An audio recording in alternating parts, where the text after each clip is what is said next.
Hello friends. Did you know nearly 80% of those who watch my videos aren't subscribed? If you enjoy these stories, please hit that subscribe button and leave a like. It really helps. Thank you for being here. By the way, where are you watching from? Let me know in the comments. I've been running long-haul routes for 17 years now, and I've learned that the road has its own language. It speaks in the hum of tires on asphalt, in the rhythm of mile markers flashing past in the dark, in the way headlights cut through fog like knives through something solid. Most drivers learn to read that language early, or they don't last. But sometimes, just sometimes, the road says something you don't want to hear. And when that happens, you either listen or you pay the price. This particular run started like 1,000 others. I'd picked up a load of industrial parts in Reno, bound for a distribution center outside Bakersfield. Standard westbound haul across the state line, the kind of route I could drive in my sleep. It was late October, and the desert nights were getting cold. That sharp, dry cold that makes your breath visible even inside the cab. The forecast called for clear skies. No wind to speak of.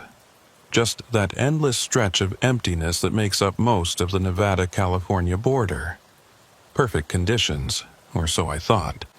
I left Reno just after 8 in the evening, which put me crossing the state line somewhere around 11:30.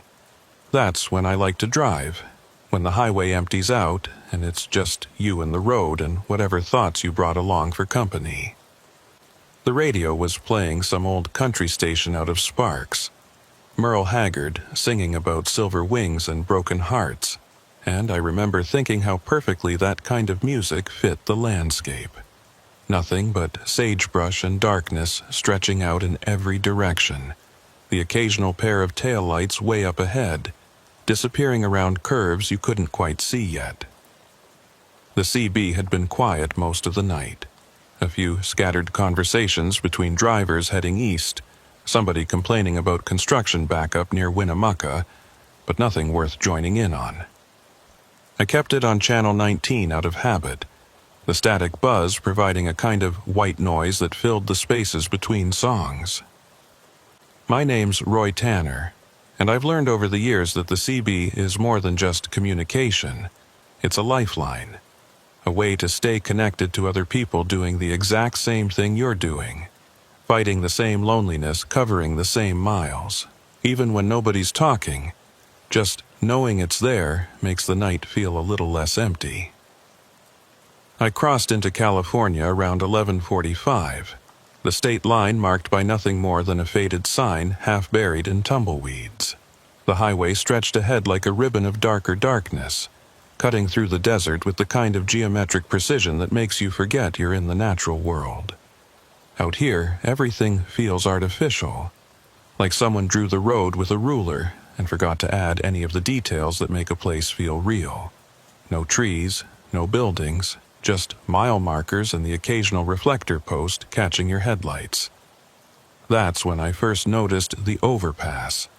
It appeared maybe 2 miles ahead, visible only because of my high beams picking out the concrete support pillars. Nothing unusual about it. Overpasses are common enough even out here, carrying frontage roads or old ranch access routes over the highway. But something about this one caught my attention. Maybe it was the way it sat alone in all that emptiness, no other structures visible for miles.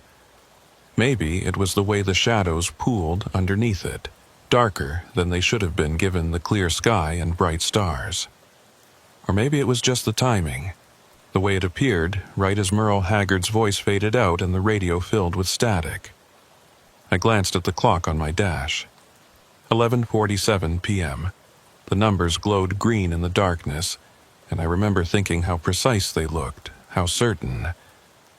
Time always feels more solid when you're driving at night, each minute clicking by with mechanical regularity, marking your progress across the map. I was making good time, ahead of schedule by almost an hour, which meant I could afford to take it easy, maybe pull into a rest area for coffee if I needed it. The overpass grew larger as I approached, its concrete bulk blocking out a section of stars. It was a simple structure, nothing fancy, just two thick support pillars holding up a single span of roadway, maybe 30 feet above the highway. The kind of thing you pass under without thinking, barely registering its existence. But as my headlights swept across it, I saw something that made me ease off the accelerator just slightly. The shadows underneath weren't uniform. There was a shape there, a darker patch of darkness that didn't quite match the geometry of the structure. It hung at an odd angle, suspended between the support pillars, and for just a second, my brain tried to make sense of it. A tarp, maybe, or debris caught on something. But it moved slightly, swaying in a wind I couldn't feel, and that's when my hands tightened on the steering wheel.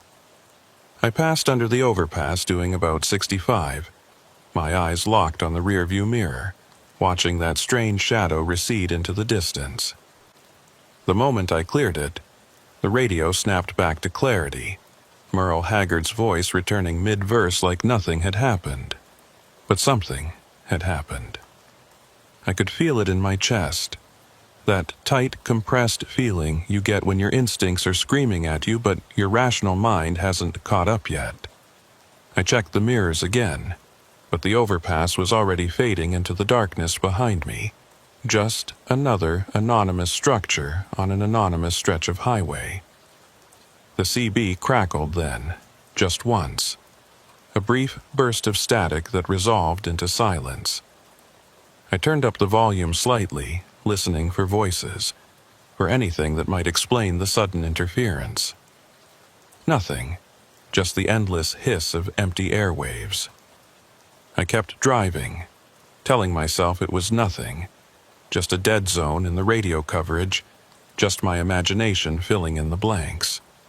But my jaw was clenched, and I couldn't seem to relax my grip on the wheel. Mile marker 47 slid past on my right, the reflective numbers catching my lights. Then marker 48. The road curved slightly to the southwest, following the contours of a dry wash I couldn't see in the darkness. I settled back into my rhythm, trying to recapture that peaceful feeling I'd had before the overpass. The dashboard lights cast a soft glow over the interior of the cab, illuminating the coffee thermos wedged into the cup holder, the logbook folded open on the passenger seat, all the familiar details of my mobile office. This was my space, my domain, and out here I was in control. Or at least that's what I told myself. At 2:47 a.m., the CB exploded with static. Not gradually, not a slow build, just instant maximum volume white noise that made me jump hard enough to swerve slightly into the left lane. I grabbed the volume knob and twisted it down, my heart hammering, adrenaline dumping into my system. The static cut off as suddenly as it had started, leaving behind a ringing silence that felt somehow worse. I stared at the CB unit, watching the channel indicator, waiting for it to happen again. The green LED display showed channel 19, same as always, but the squelch light was flickering erratically, like it was picking up something just below the threshold of audibility. I checked the clock. 2:47 a.m. exactly. The numbers glowed with that same green certainty, and I felt something cold settle into my stomach. I looked ahead at the road, and there it was again, maybe a mile distant. That same overpass rising out of the darkness like a monument to nothing. The same concrete pillars, the same span of elevated roadway, the same pooling shadows underneath. Impossible. I'd passed it hours ago, put at least 100 miles between me and that structure. But there was no mistaking it. The shape was identical, the placement was identical, even that strange hanging shadow was there. Suspended in the space between the supports, I checked my GPS unit. The little screen mounted on the dash showing my position as a blue dot crawling along a red line. According to it, I was exactly where I should be. Still westbound on the highway, still making steady progress toward California. But the overpass ahead told a different story. I eased off the accelerator, letting my speed drop to 50, then 45, my eyes moving between the road and the structure growing larger in my windshield. Maybe it was a different overpass. Maybe I was misremembering. Maybe the isolation and the late hour were playing tricks on me. But deep down, I knew. I'd seen enough roads, passed under enough bridges to know when something was wrong. The CB crackled again, softer this time, and through the static I thought I heard something. Not words exactly, more like the shape of words, the suggestion of a voice trying to push through interference. I grabbed the mic, keying it twice. "Breaker 19, I said, my voice sounding strange and small in the cab. "Anyone out there read me?" Nothing but static in response, that same shapeless hiss. I tried again. "This is westbound at mile marker." I glanced at the last marker I'd passed. Mile marker 73. Anyone got a copy? Still nothing. I passed under the overpass, doing 40. This time I watched the shadow more carefully, and what I saw made my breath catch. It wasn't debris. It wasn't a tarp. It was the absence of something. A hollow space where even the ambient starlight didn't penetrate, and it moved independent of any wind. As my headlights swept across the underside of the structure, the shadow seemed to shift, pulling back into itself, retreating into the angles between concrete and darkness. And then I was through, back into open highway, and the radio snapped back to normal with an old Waylon Jennings song already in progress. I drove faster after that, pushing the speed up to 70, then 75. The road ahead was empty, no other vehicles visible, just that endless stripe of asphalt cutting through the desert. My hands were shaking on the wheel, and I forced myself to breathe slowly, in through the nose, out through the mouth, trying to calm the panic rising in my chest. It was just an overpass, just a structure. I'd passed under thousands of them. There was nothing unusual about it except my own reaction, my own tired mind making connections that weren't there. But at 2:47 a.m. the next night, when I was 200 miles north on a completely different highway, the CB filled with static again. Same time, same intensity. And when I looked up at the road ahead, I saw it. That overpass, rising out of the darkness like it had been waiting for me, like it knew I was coming. And in the space underneath, between those concrete pillars, that shadow hung suspended, watching, waiting, and I understood with terrible clarity that distance didn't matter. The overpass wasn't following me. I was following it. Or maybe we were following each other, locked in some pattern I didn't understand, bound together by something that had started the moment I first passed beneath it. I didn't stop driving that night. Couldn't. Every time I thought about pulling over, about taking a break at one of the rest areas that dotted the highway, I'd imagine that overpass appearing in my mirrors, imagine what might be waiting for me in the shadows underneath. So I kept moving, kept my speed steady, kept the CB volume low enough that I couldn't hear the static when 247 rolled around again. But I could see the squelch light flickering, could feel the interference even if I couldn't hear it, and that was almost worse. 3 days after that first encounter, I found myself approaching the Nevada-California border again, this time heading eastbound with a load of agricultural equipment. I'd told myself I wouldn't take this route again, that I'd request different assignments, stick to highways that didn't pass through that particular stretch of desert. But here's the thing about long-haul trucking. You don't always get to choose your routes. The loads go where they go, and you go with them, or you don't work. Simple as that. So, when dispatch called with this run, I took it. Told myself it would be fine. Told myself that whatever had happened before was just exhaustion and coincidence and the natural strangeness of driving alone through empty places at odd hours. I'd been planning to time it so I'd cross the state line during daylight, but a delayed pickup in Sacramento put me behind schedule. By the time I reached the border, the sun had already set, and that familiar desert darkness was settling in like something physical, something with weight and presence.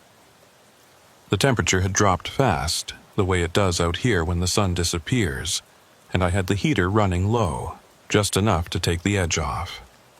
The radio was playing classic rock out of Reno, and I kept the CB on, volume set just loud enough to hear any traffic without it being intrusive. I checked the time compulsively as I drove.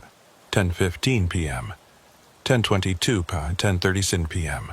Each glance at the clock felt like I was counting down to something, though I couldn't have said what.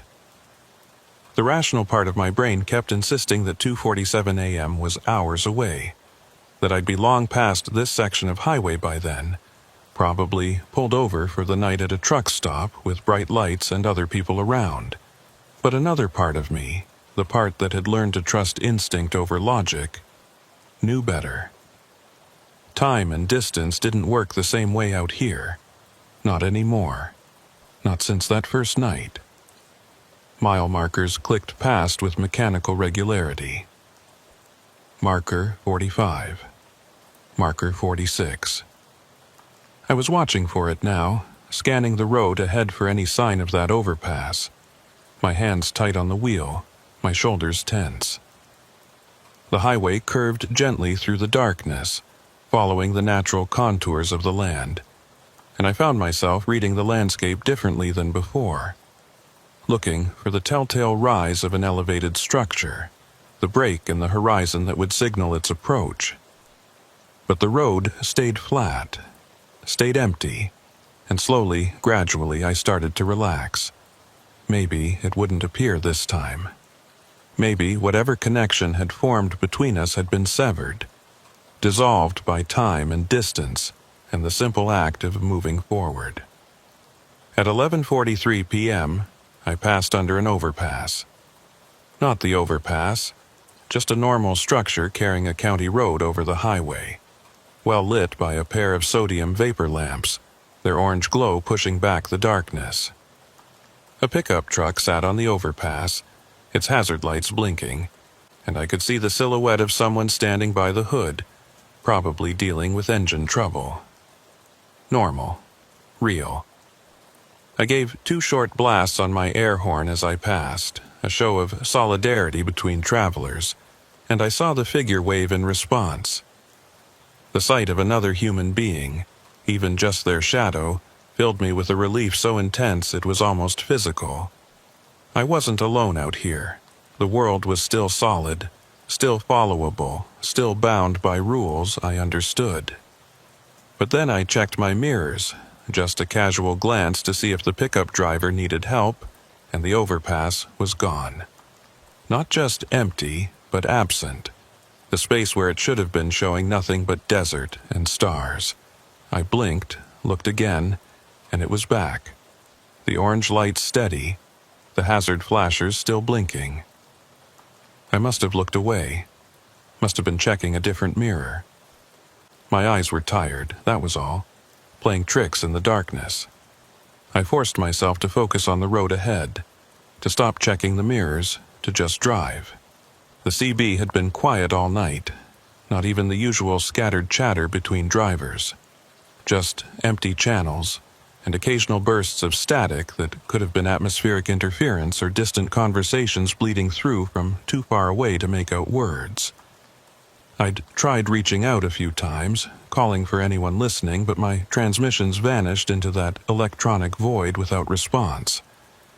It was like driving through a dead zone, a pocket of space where signals couldn't reach, where you were cut off from the network of voices that normally spans the highways.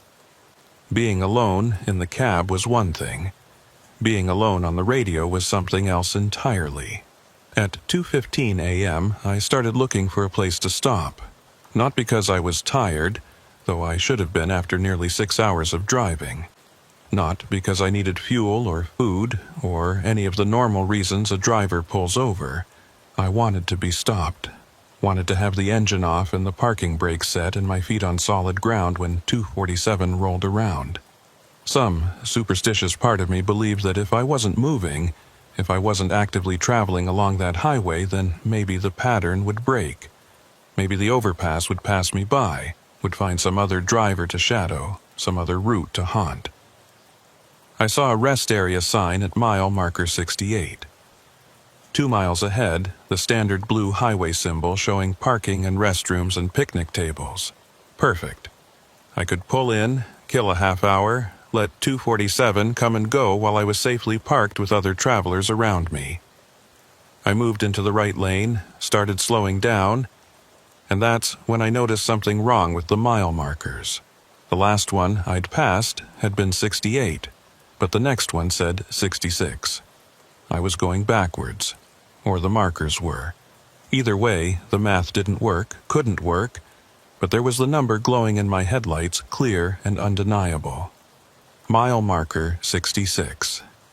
I kept driving, my speed dropping to 50 now, my eyes fixed on the roadside markers. Marker 65, marker 64. The rest area sign flashed past on my right, but when I looked for the exit, there was nothing there, just highway shoulder and darkness. The countdown continued.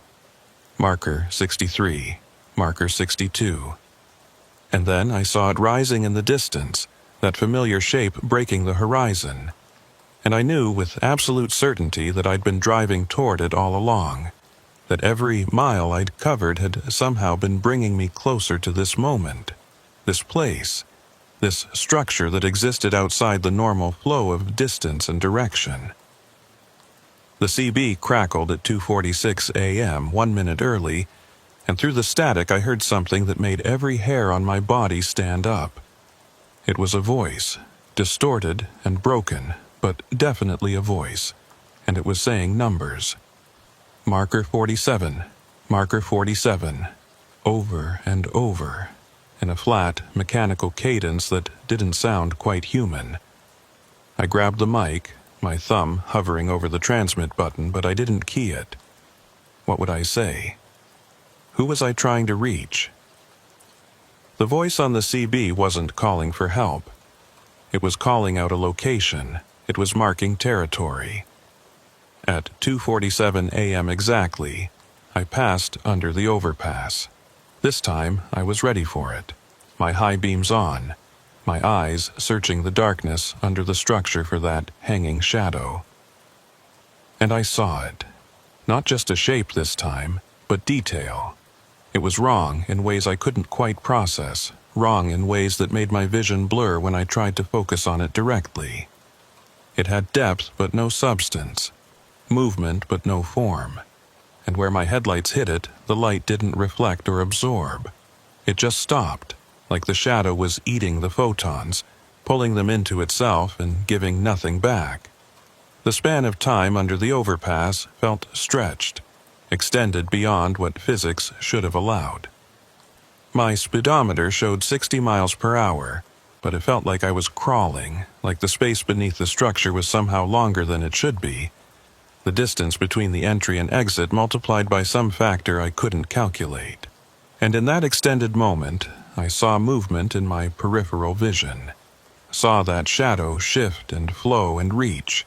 Saw appendages or branches or something that defied description extending from the main mass, reaching down toward my cab, getting closer, closer, almost touching. Then I was through. Back into open highway. Back into normal space and normal time. My speedometer still showed 60. My odometer clicked over normally, and the CB went silent. I exhaled hard, realized I'd been holding my breath, realized my knuckles were white on the steering wheel and my jaw was clenched so tight it ached. I forced myself to relax, forced my hands to loosen their grip, but I couldn't stop the trembling that had started in my arms and was spreading through my whole body. I kept driving for another 10 minutes before I dared to check the mirrors. When I finally did, I saw nothing but empty highway stretching back into darkness. The overpass was gone, or I'd left it behind, or it had released me. I didn't know which. Didn't want to know. I just wanted to put distance between us. Wanted to fill the space with miles and minutes and the comfortable routine of driving. But I couldn't shake the image of that shadow. Couldn't stop seeing it in my mind's eye. Couldn't stop wondering what would have happened if I'd been going slower, if that moment under the overpass had stretched just a little longer, if those reaching appendages had actually touched the roof of my cab. The rest area I'd been looking for finally appeared at mile marker 83, the number sequence running forward again, running normal. I pulled in without hesitation, guided my rig into a parking spot between two other trucks, their running lights showing signs of life, their drivers presumably sleeping in their cabs. I set the parking brake, killed the engine, and just sat there in the sudden silence, listening to the tick of cooling metal, the distant rush of highway traffic, the ordinary sounds of the ordinary world. My hands were still shaking, my heart was still racing, but I was stopped. I was safe, or at least that's what I told myself.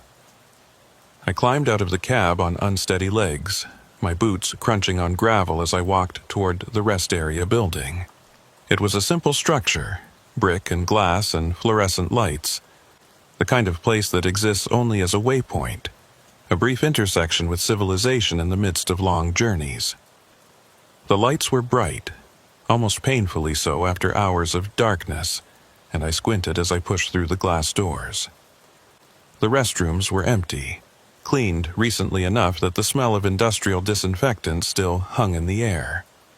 I splashed cold water on my face, looked at myself in the mirror, and barely recognized what I saw. My eyes were bloodshot, my face pale, and there was something in my expression that hadn't been there before. Not fear, exactly, more like knowledge. The look of someone who's seen something they can't unsee, learned something they can't unlearn. I bought coffee from a vending machine, the kind that tastes like burnt rubber and regret, and carried it outside to one of the picnic tables. The night air was cold and clean, and I stood there breathing it in, trying to clear my head, trying to process what had happened.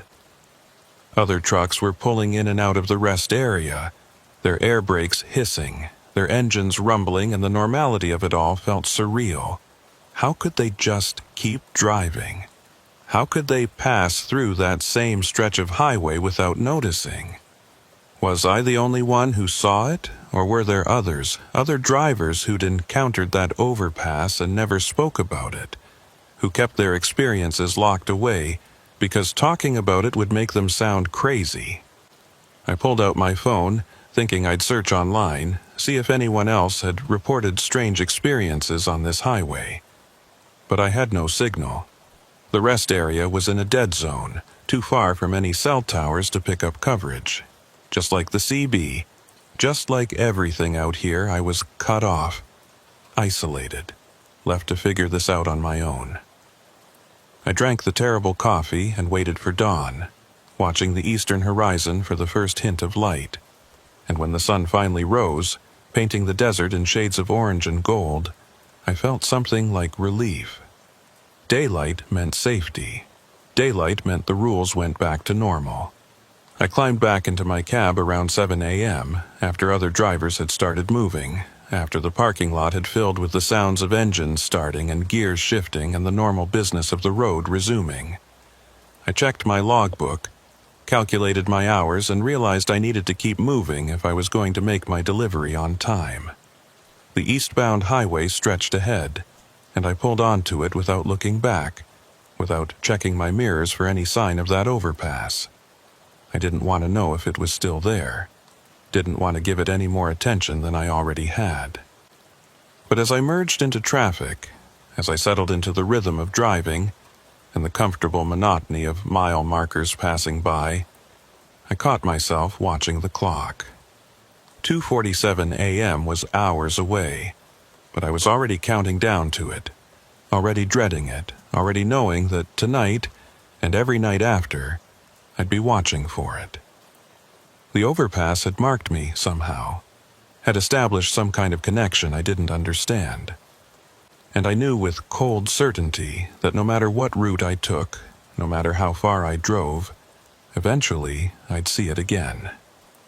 Rising out of the darkness, waiting. 2 weeks passed before I saw it again, and in that time I'd almost convinced myself it had been a hallucination.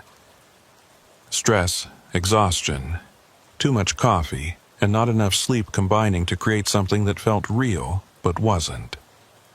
I'd even laughed about it with another driver at a truck stop in Utah, telling the story like it was a joke, like I was in on the punchline. "You ever see something so weird you can't even describe it?" I'd said, and he'd nodded, launched into his own tale about lights in the sky near Roswell. We'd laughed, drank our coffee, and gone our separate ways. Normal trucker talk, normal road stories. But then I took a run from Portland to Boise, a straightforward route I'd driven dozens of times, and at 2:47 a.m. on a clear November night, the CB filled with static, and that voice came through again. Marker 47, marker 47. The same flat cadence, the same mechanical repetition, and when I looked up at the road ahead, there it was. The overpass. Impossible because this highway didn't have an overpass at this location, had never had one, but impossible didn't seem to mean much anymore. It stood there in the darkness like it had been waiting, and I knew I had no choice but to pass beneath it. I'd prepared for this moment, or thought I had. I'd installed a second dash cam, one that recorded continuously and uploaded footage to cloud storage every few hours. I'd bought a digital voice recorder and kept it running whenever I drove at night, documenting my location and any unusual experiences. I'd even started keeping a detailed journal, writing down mile markers and timestamps and weather conditions, trying to find a pattern, trying to understand the rules of whatever game I was playing. But as I approached that overpass, all my preparations felt useless. What good was documentation against something that shouldn't exist? The shadow under the structure was darker this time, more substantial, and as I got closer I could see it moving with purpose, pulsing like a heartbeat, expanding and contracting in rhythm with something I couldn't hear. My foot eased off the accelerator instinctively, my speed dropping from 70 to 60 to 50, and the slower I went, the more detail I could see. The shadow had texture now, not smooth, but layered, like it was made of overlapping sheets of darkness folded on top of each other. And within those layers I thought I saw shapes, suggestions of form, almost faces that appeared and dissolved before I could focus on them. I grabbed the CB mic, keyed it, and spoke into the static. "What do you want?" My voice sounded strange, too loud in the quiet of the cab, and I immediately felt foolish. What did I expect? An answer? A revelation? But the static shifted, changed pitch, and through it I heard that voice again, but this time it said something different. Not marker 47. Something else. Something that sounded like my name. Roy. Roy. Roy. Over and over in that same mechanical cadence, and the sound of it made my skin crawl. I passed under the overpass doing 40, my hands locked on the wheel, my eyes fixed straight ahead, refusing to look at the shadow, even though every instinct screamed at me to watch it, to track its movement, to know where it was. The moment stretched again, that same temporal distortion, and this time I heard something else. A sound like wind, but not wind, more like breathing, deep, slow, rhythmic breathing that seemed to come from everywhere and nowhere, that filled the cab despite the windows being closed, that made the air feel thick and hard to pull into my lungs. Then I was through, back into normal space, and the breathing stopped. The CB went silent, and I realized with a jolt that something had changed in my cab.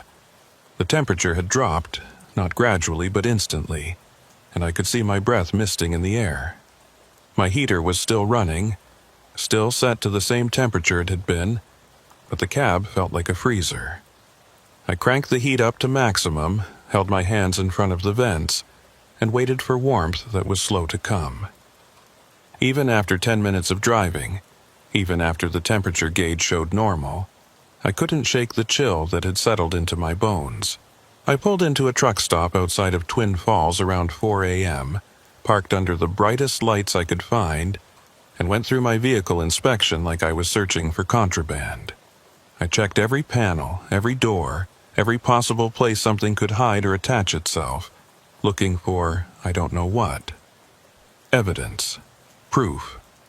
Some physical trace of what had happened under that overpass. But there was nothing. The rig was clean, normal, exactly as it should be, and yet I knew something had changed. Something had come back with me. I didn't sleep that day. Couldn't. Every time I closed my eyes, I saw that shadow, saw those almost faces shifting in the darkness, heard my name spoken in that mechanical voice. I drank coffee until my hands shook, ate food I couldn't taste, and checked my cameras obsessively, reviewing footage from the night before. The recordings showed exactly what I'd experienced. The overpass appearing on an empty stretch of highway, the dashcam's view going dark for exactly 37 seconds as I passed underneath, then returning to normal. But the thermal camera I'd mounted to capture the underside of the structure showed something else. Something I watched 3 times before I could fully process it. The shadow showed up on thermal imaging, not as cold or hot, but as absence. A void in the electromagnetic spectrum where no heat signature registered, where even ambient temperature seemed to disappear. And as my truck passed beneath it, tendrils of that void reached down, touched the roof of my cab, and seemed to probe, to search, to taste. The contact lasted less than 2 seconds, but I could see the impact. A small patch of my cab's thermal signature changed, dimmed, like heat was being drawn out of the metal, like something was feeding. I showed the footage to a mechanic at the truck stop, told him I was worried about insulation failure, about heat loss in the cab. He looked at the thermal images, frowned, and said he'd never seen anything like it. Offered to check my roof panels, but when he climbed up to inspect them, he found nothing wrong. No damage, no wear, no explanation for the cold spot that was clearly visible in the footage. He climbed down looking puzzled, told me it was probably just a camera glitch, and suggested I get the thermal unit recalibrated. I thanked him, paid for diesel I didn't need, and got back on the road. The next encounter happened 3 nights later, on a different highway in a different state, and then 4 nights after that, and then 2 nights after that. The intervals were getting shorter, the appearances more frequent, and I started to notice other changes. Mile markers near the overpass always seemed wrong, running backward or skipping numbers or repeating.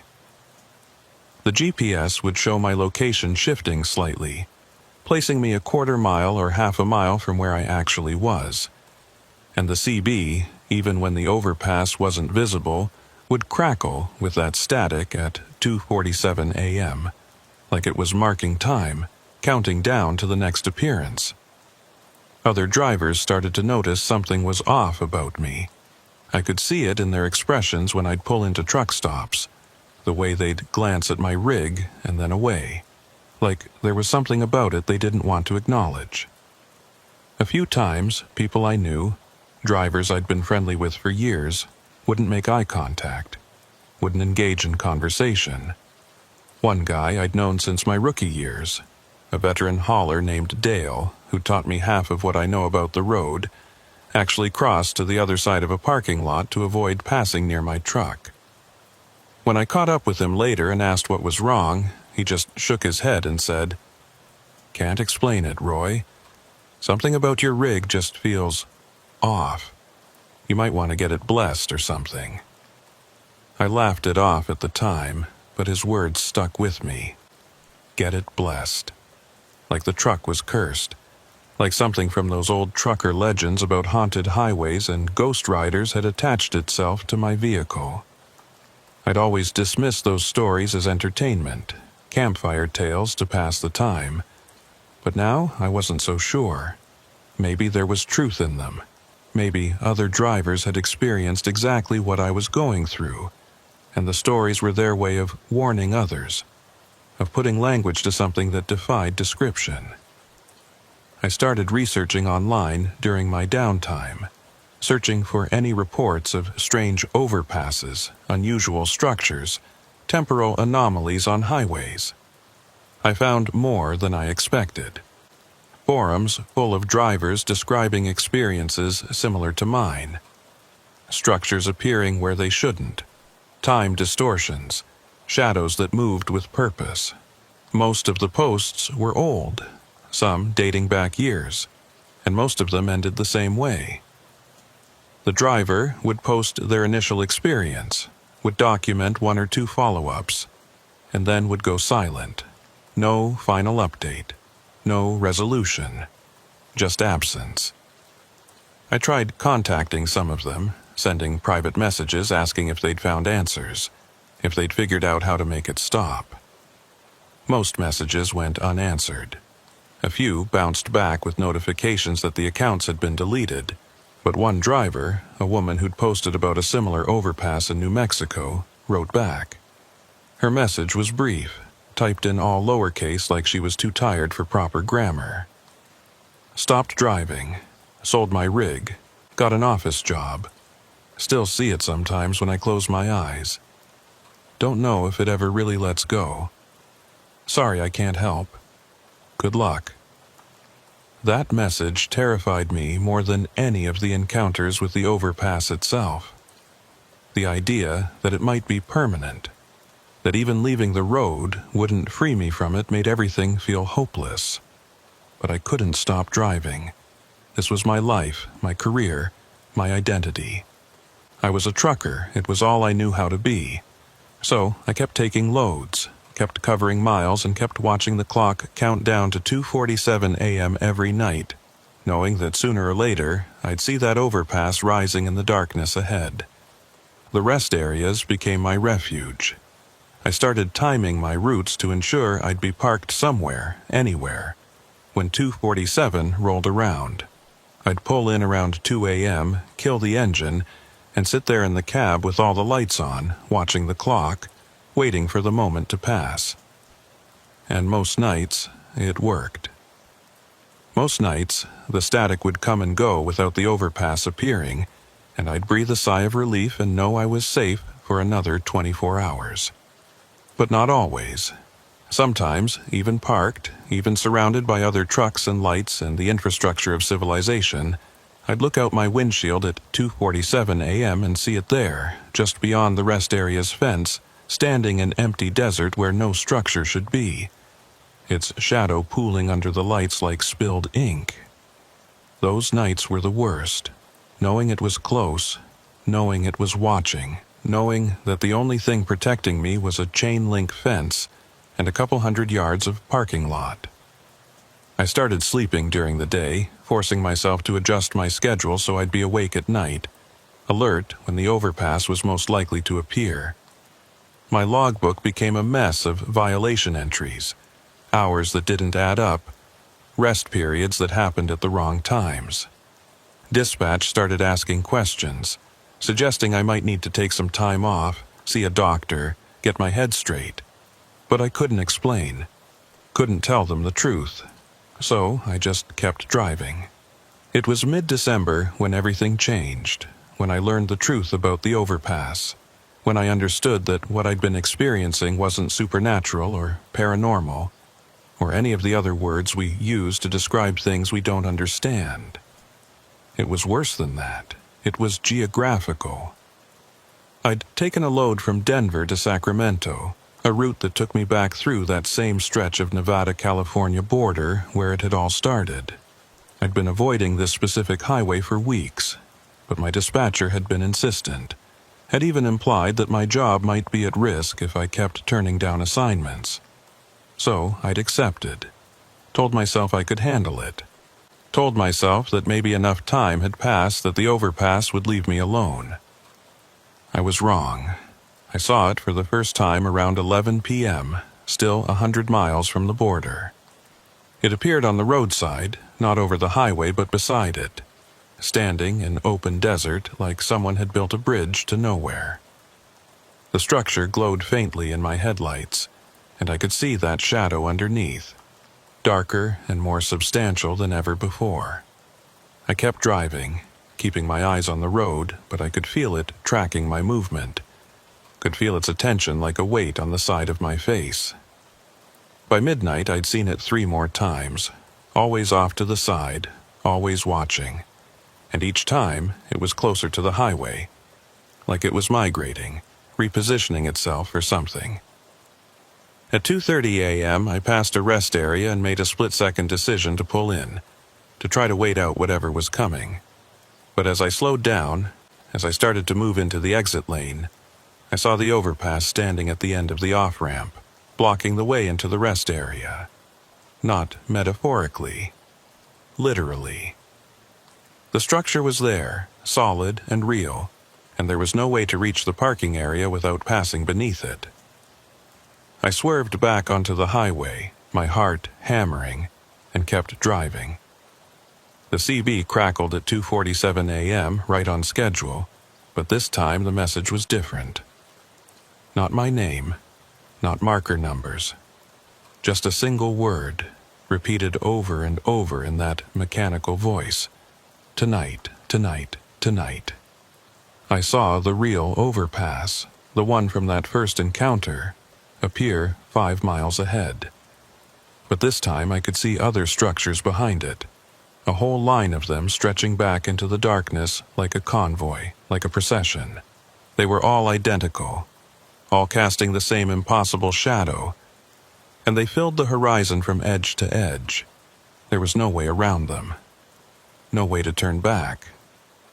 The road only went forward, and forward meant under those structures, through that corridor of darkness that had been waiting for me since October.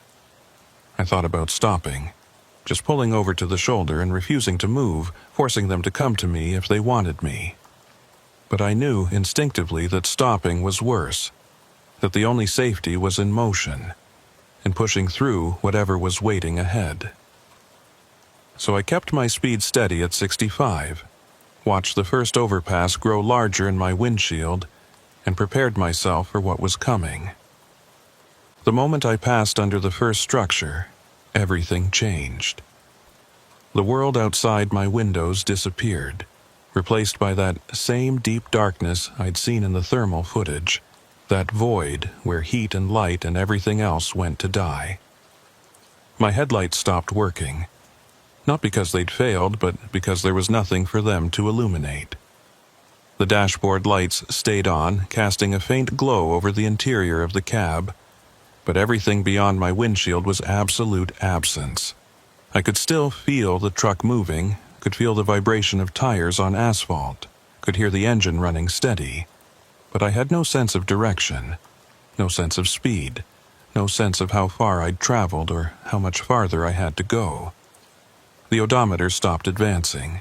The GPS showed nothing but a blank screen, and the clock, the digital clock that had been my constant companion, my marker of time and progress, was frozen at 2:47 a.m. I don't know how long I drove through that darkness. It could have been minutes or hours or days. Time had stopped meaning anything, had dissolved into that same void that surrounded my truck. But I kept my hands on the wheel and my foot steady on the accelerator, kept moving forward because forward was all I had left. And then, gradually, I started to see things in the darkness. Not shapes exactly, more like the memory of shapes, after images of things that might have once been real. I saw other trucks, dozens of them, all driving in the same direction, all trapped in the same void. I saw their drivers through their windows, saw their faces locked in expressions of terror or confusion or resignation, and I understood that I wasn't alone in this, that the overpass had been collecting us, gathering us, drawing us all into this space between spaces. I saw buildings that looked like rest areas but weren't, structures that held perfect copies of the facilities I'd visited over the years but were somehow wrong, somehow hollow. I saw mile markers counting up and down simultaneously, showing numbers that didn't exist, coordinates for places that had never been mapped. And I saw the shadow, the thing that lived under the overpass, and realized it wasn't one entity but many. A whole network of them spanning the highway system, feeding on the isolation and exhaustion and loneliness that every long-haul driver carries with them. Then, without warning, without transition, I was through. Back into normal space. Back into the real world. Dawn was breaking over the eastern horizon, painting the desert in shades of gold and red, and I was on a highway that looked familiar but wasn't quite right.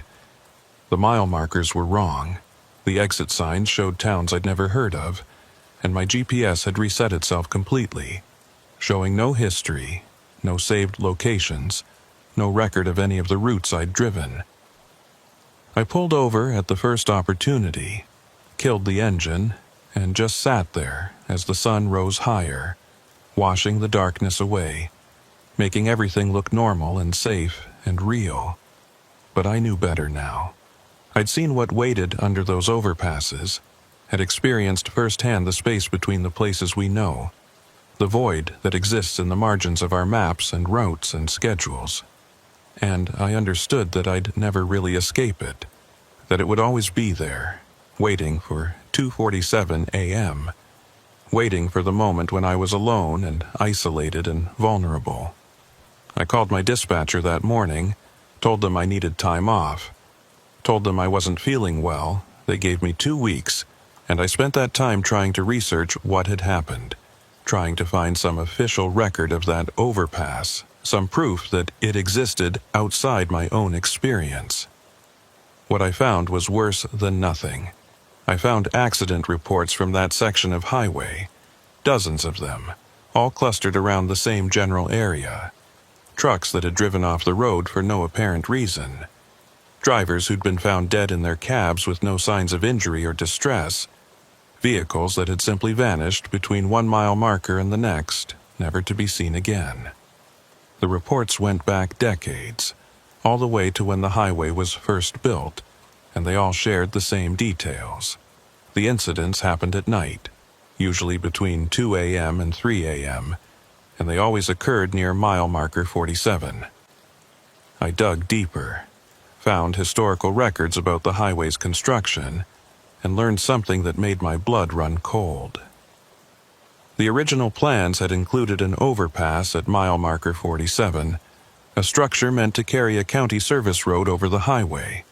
But during construction, the overpass had collapsed, killing 3 workers.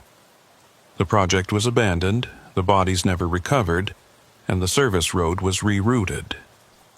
According to official records, no overpass was ever completed at that location. The structure I'd been driving under for months, the thing that had been stalking me across multiple states, had never existed in the physical world.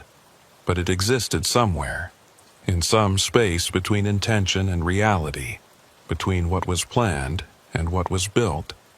That overpass had taken form, and it was still there, still reaching out across the highway system, still pulling drivers into whatever void it had created.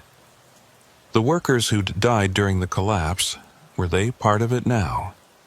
Were they the intelligence behind those shadows, the consciousness that spoke my name through static?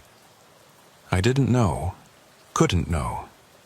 But I understood that the overpass was permanent, that it would outlast every driver who encountered it, that it would keep appearing and disappearing and collecting us one by one until every stretch of highway was infected with its presence. I went back to work after 2 weeks, not because I felt ready, but because I had no choice. Bills needed paying. Life needed living. And the road was all I knew. But I drive different now. I avoid the Nevada-California border. I never run routes at night if I can help it. And most importantly, I keep my CB off between 2:45 and 2:50 a.m. every night, because I don't want to hear that static. Don't want to know if it's calling my name. Don't want any reminder of what's waiting out there in the darkness. But sometimes, despite all my precautions, I'll glance at my mirrors and see it there in the distance. That overpass. Standing alone in empty desert, or hovering over an empty stretch of highway, its shadow pooling underneath like oil. And I know it hasn't forgotten me. No, it never will. Because I passed through its darkness and came out the other side. And that kind of contact leaves a mark, creates a connection that distance and time can't sever. Other drivers see it too. I know they do. I've learned to recognize the look, that same haunted expression I wore for months, that same exhaustion that comes from dreading nightfall. We don't talk about it. Don't compare notes. Don't try to warn each other. Because what would we say? There's an overpass that doesn't exist, and if you drive under it enough times, it might pull you into a darkness you'll never escape. Who would believe that? Who would take that seriously? So we keep driving, keep hauling our loads across the country, keep passing under overpasses that might or might not be real, might or might not be watching us, might or might not be waiting for that perfect moment to reach out and pull us into whatever space exists between the places we know. And we mark time by the clock, and we trust our maps, and we pretend that the road is just the road, that distance is real and time is linear and the world makes sense. But late at night, when I'm alone in my cab and the highway stretches empty ahead of me, I sometimes wonder how many of us are left. How many drivers are still out here, still running from or toward those structures that shouldn't exist. And I wonder what will happen when the last of us finally passes through that darkness and doesn't come back. Will the overpasses fade away? Will they find new prey? Or will they just keep standing there in the margins of reality, waiting for the next generation of drivers to discover them, to pass beneath them, to learn what we've learned? I don't have answers. Only questions, and the certain knowledge that at 2:47 a.m. tonight, and every night after, I'll be watching for it. That overpass. My overpass. The one that marked me, that knows my name, that's waiting for me somewhere out there in the darkness between mile markers, between moments, between the real world and whatever lies beyond it. The road goes on forever. And so does the overpass. And so, I suppose, do I. Driving, always watching, always waiting for that shadow to appear in my headlights and claim what it thinks belongs to it. But not tonight. Please, not tonight.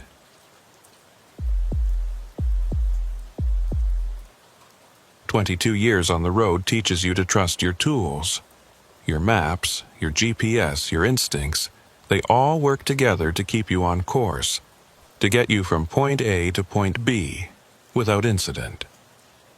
You learn which truck stops have the cleanest showers, which stretches of highway get dangerous in bad weather, which shortcuts actually save time, and which ones just waste fuel.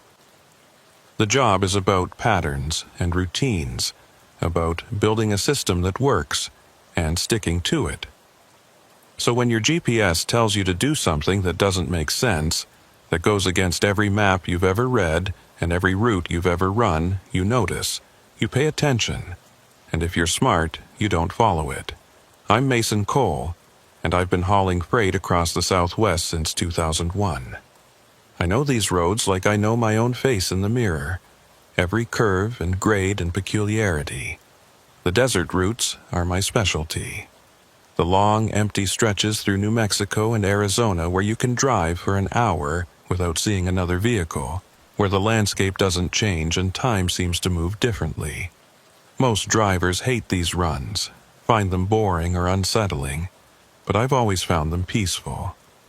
There's a clarity in that emptiness, a simplicity that makes everything else fall away. Just you and the road and the endless sky. This particular trip started in Albuquerque on a Tuesday afternoon in late March. I'd picked up a load of construction materials bound for a development project outside of Las Cruces. Standard freight. Nothing special. The weather was perfect. Clear skies and mild temperatures, the kind of day that makes you remember why you chose this life. I pulled out of the loading dock around 2 p.m., got myself situated on I-25 South, and settled in for what should have been a straightforward 4-hour drive. The interstate was quiet that afternoon, just a few cars and the occasional semi moving in either direction. I had the radio tuned to a Navajo station out of Gallup, traditional music mixing with contemporary sounds, and the CB was set to channel 19 with the volume low. Everything felt normal, routine, exactly as it should be. I passed through Socorro around 3:30, watched the VLA radio telescope array spread across the plains to the west, and continued south into the emptiness that characterizes this part of New Mexico. Around 4:45 p.m., maybe 20 miles north of Truth or Consequences, my GPS started acting strange. Not broken exactly, but confused. The screen flickered once, twice, and when it stabilized, the route it was showing didn't match what I knew. According to the GPS, I should take exit 34B in 12 miles, a route that would save me almost 40 minutes and get me to Las Cruces well ahead of schedule. I frowned at the screen, tried to reconcile what it was telling me with what I knew about this highway. There was no exit 34B on this stretch. Exit 34 existed, a standard off-ramp leading to a state road that connected to a few small towns, but there had never been a B designation, never been a secondary exit at that location. I glanced at the printed atlas I kept wedged between the seats, the old-school backup that had saved me more times than I could count when technology failed. According to the atlas, exit 34 was a simple, single off-ramp with no branches or alternatives. The GPS had to be wrong, displaying outdated information or pulling data from some corrupted file. It happened sometimes, especially in rural areas where road changes didn't get updated promptly in the databases. I made a mental note to ignore the suggested route and stick to I-25 all the way to Las Cruces just like I'd planned. But the GPS kept insisting. Every few minutes it would chime and display a new notification. Faster route available via exit 34B. The estimated time savings grew more specific. 37 minutes, then 42, then 39.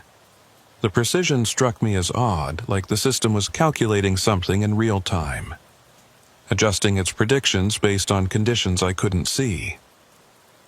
I tried changing the settings, telling the GPS to stick to major highways only, to avoid unpaved roads, to prioritize my original route.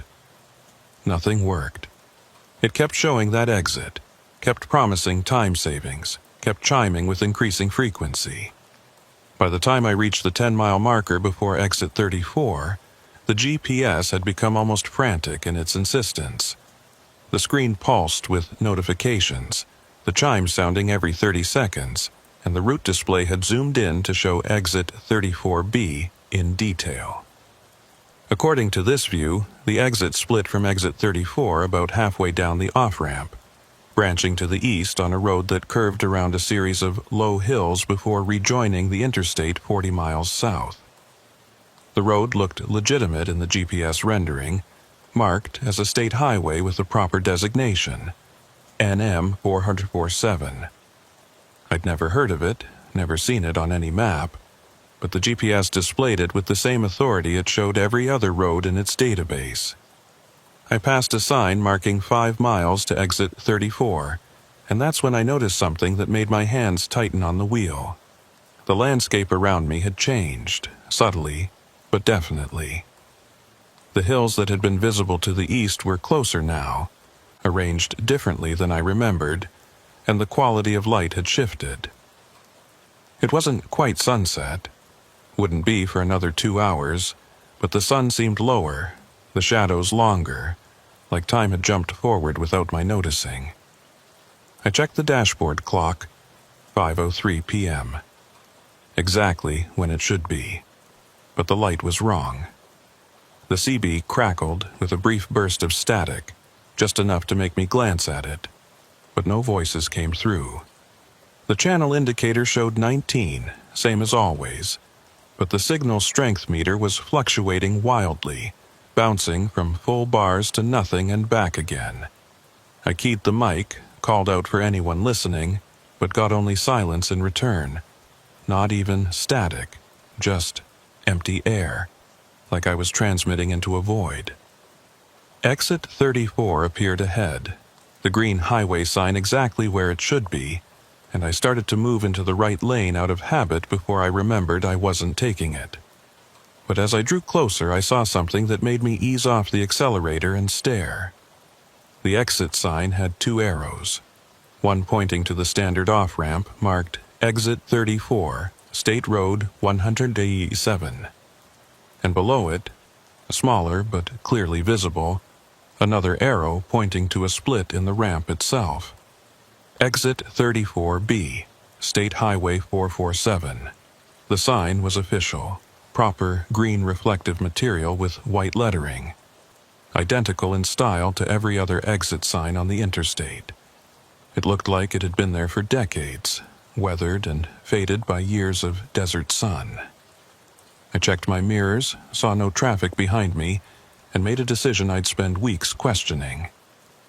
I took the exit, not because I believed the GPS, not because I thought the route would actually save time, but because I needed to know, needed to see where that secondary exit led, needed to understand how a road could exist in reality but not on any map I'd ever studied.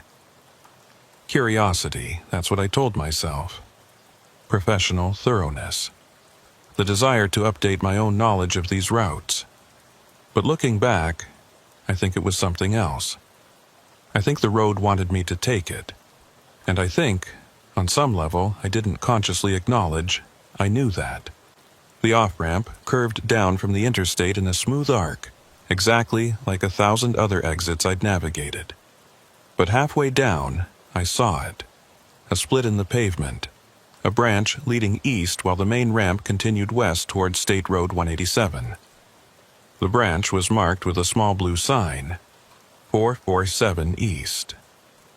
The asphalt was older here, more cracked and faded than the main ramp, and tumbleweeds had piled up along the edges, but the road was clearly maintained, clearly passable. Someone used this route. Someone knew it existed. I guided my rig onto 447 East, felt the change in the road surface immediately. The asphalt was rougher, more textured, and the tires hummed at a different pitch. The highway curved around those low hills I'd noticed earlier, following the natural contours of the land, and within minutes the interstate had disappeared behind me, hidden by terrain and distance. I was alone on this road, no other vehicles visible in either direction, and the landscape around me felt different from the desert I'd been driving through all afternoon. The vegetation was sparser, the soil darker, and the rock formations had a quality I couldn't quite name. They looked older somehow, more weathered, like they'd been sitting here longer than the surrounding landscape. The GPS showed me moving along Highway 447, my blue dot progressing eastward at exactly the speed my speedometer indicated. According to the display, I'd rejoin I-25 in 38 miles, coming out south of Truth or Consequences with that promised time savings intact. The road ahead was straight and empty, disappearing into heat shimmer on the horizon, and I settled into the rhythm of driving, trying to shake the uneasy feeling that had been building since I took the exit. That's when I noticed the mile markers. They were there, small green signs on the roadside showing the distance, but the numbers were wrong. The first marker after the exit showed mile 23, which made no sense given that the road had only just branched off. I watched for the next marker, expecting to see mile 24, but it showed mile 19. Then mile 14. The numbers were counting down instead of up, running backward toward some destination I couldn't predict. I tried to remember if I'd ever seen mile markers that counted in reverse, if that was a normal thing on state highways, but I couldn't recall a single instance. Mile markers always counted up, always measured distance from some fixed starting point. They didn't run backward. That wasn't how they worked. The sun was definitely lower now, dropping toward the western horizon faster than it should, and the shadows stretching across the road were too long for 5 p.m. I checked the clock again, 5:17 p.m., but the light said 6:30, maybe later. Time and space weren't syncing up, weren't following the rules I'd spent my entire career relying on. I thought about turning around, about backtracking to the interstate and forgetting this entire detour. But the road behind me looked different than the road ahead. It seemed narrower somehow, less defined, and I couldn't shake the feeling that going backward would be worse than continuing forward. So I kept driving, watching the mile markers count down, watching the light change in ways that didn't match the clock, and trying to ignore the growing certainty that I'd made a terrible mistake. The road stretched ahead, empty and endless, and somewhere in the distance I could see something dark on the horizon. Not hills, not clouds, but something else, something that looked almost like buildings. A town, maybe, or the ghost of one. And according to the GPS, I was heading straight toward it. Mile marker 7 appeared on my right at 5:34 p.m., and that's when I saw the first structure. It was just a house, or what remained of one, sitting maybe 100 yards off the highway. Adobe construction, the walls still intact but the roof partially collapsed, windows empty of glass and dark inside. Nothing unusual about it. Abandoned homesteads dot the New Mexico desert like punctuation marks, remnants of failed ranches and forgotten settlements. But something about this particular building made me slow down, made me stare at it as I passed. The walls were too clean. No graffiti, no obvious decay, no signs of the slow deterioration that happens to structures left to the elements. It looked abandoned, but not old, like someone had walked away from it last week instead of decades ago. I kept driving, and more structures appeared. A gas station with a single pump, the metal housing rusted but still standing. A small grocery store, its windows intact but displaying nothing inside. A handful of houses lined up along what might have been a main street, all in that same state of pristine abandonment.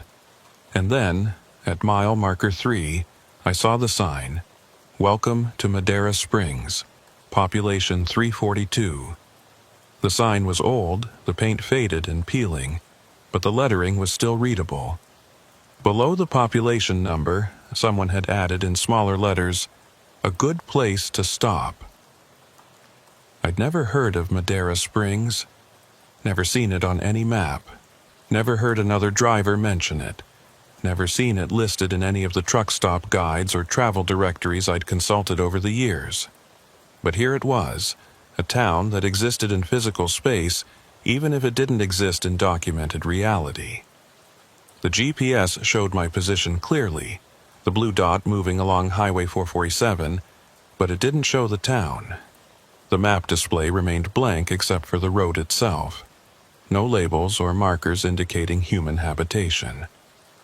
The highway became a main street, the asphalt transitioning to older concrete marked with expansion joints that thumped under my tires at regular intervals. Buildings lined both sides of the street now, maybe 24 structures in total, forming a small downtown area. I slowed to 30, then 25, my eyes scanning the buildings as I passed. There was a diner, its neon sign dark but intact, advertising Fresh Pie Daily, a hardware store with a sun-faded awning, a post office that still had an American flag hanging from a pole out front, the fabric bleached nearly white by exposure, a small hotel, 2 stories with a sign reading, Madera Springs Inn, vacancy.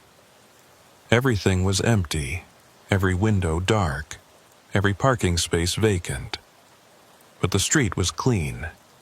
That's what struck me as I drove through, what made the hair on the back of my neck stand up. The street was too clean. No debris, no tumbleweeds, no sand drifted into corners or piled against buildings. The glass in the windows was intact, unbroken, almost sparkling in the strange afternoon light. The awnings weren't torn or hanging loose. The paint on the buildings was faded but not peeling. It was like the town had been abandoned yesterday, like everyone had simply walked away and left everything as it was, expecting to return. I reached the far end of the main street, where the concrete transitioned back to asphalt and Highway 447 continued east toward the horizon. I should have kept driving. Every instinct I'd developed over 22 years told me to keep moving, to get out of this town and back to the interstate and forget I'd ever seen this place. But I didn't. Instead, I pulled over to the side of the road, set the parking brake, and killed the engine. The silence that followed was absolute. No wind, no birds, no distant traffic noise. Just silence so complete it felt like pressure against my eardrums. I climbed out of the cab, my boots hitting pavement that radiated heat from the afternoon sun. The air was warm, but not hot. Dry without being uncomfortable, and it carried a smell I couldn't quite identify. Not decay, not dust, but something else. Something almost like fresh laundry, clean and neutral and artificial. I looked back toward the town, toward those buildings lined up along the main street, and tried to understand what I was seeing. How could a town exist in this condition? How could it be maintained without people? Where had everyone gone, and why hadn't they taken anything with them? I walked back toward the main street, my footsteps echoing off the building facades, loud in the silence. I passed the hotel first, peering through the front windows into a lobby that looked ready for guests. The furniture was arranged normally, chairs positioned around a coffee table, a desk with a bell sitting on top, even a potted plant that should have been dead, but looked almost healthy. Dust covered everything, but not the thick accumulation you'd expect from years of abandonment. Just a light coating, like the building had been empty for a few weeks at most. The diner was next, and that's where I noticed something that made me stop walking, made me stand perfectly still and just stare. The lights were on inside. Not bright, not the full fluorescent glare you'd expect from a commercial kitchen, but dim, like someone had left a few lights on overnight. I could see them through the windows, soft yellow illumination falling across empty booths, and a lunch counter with stools lined up in perfect order.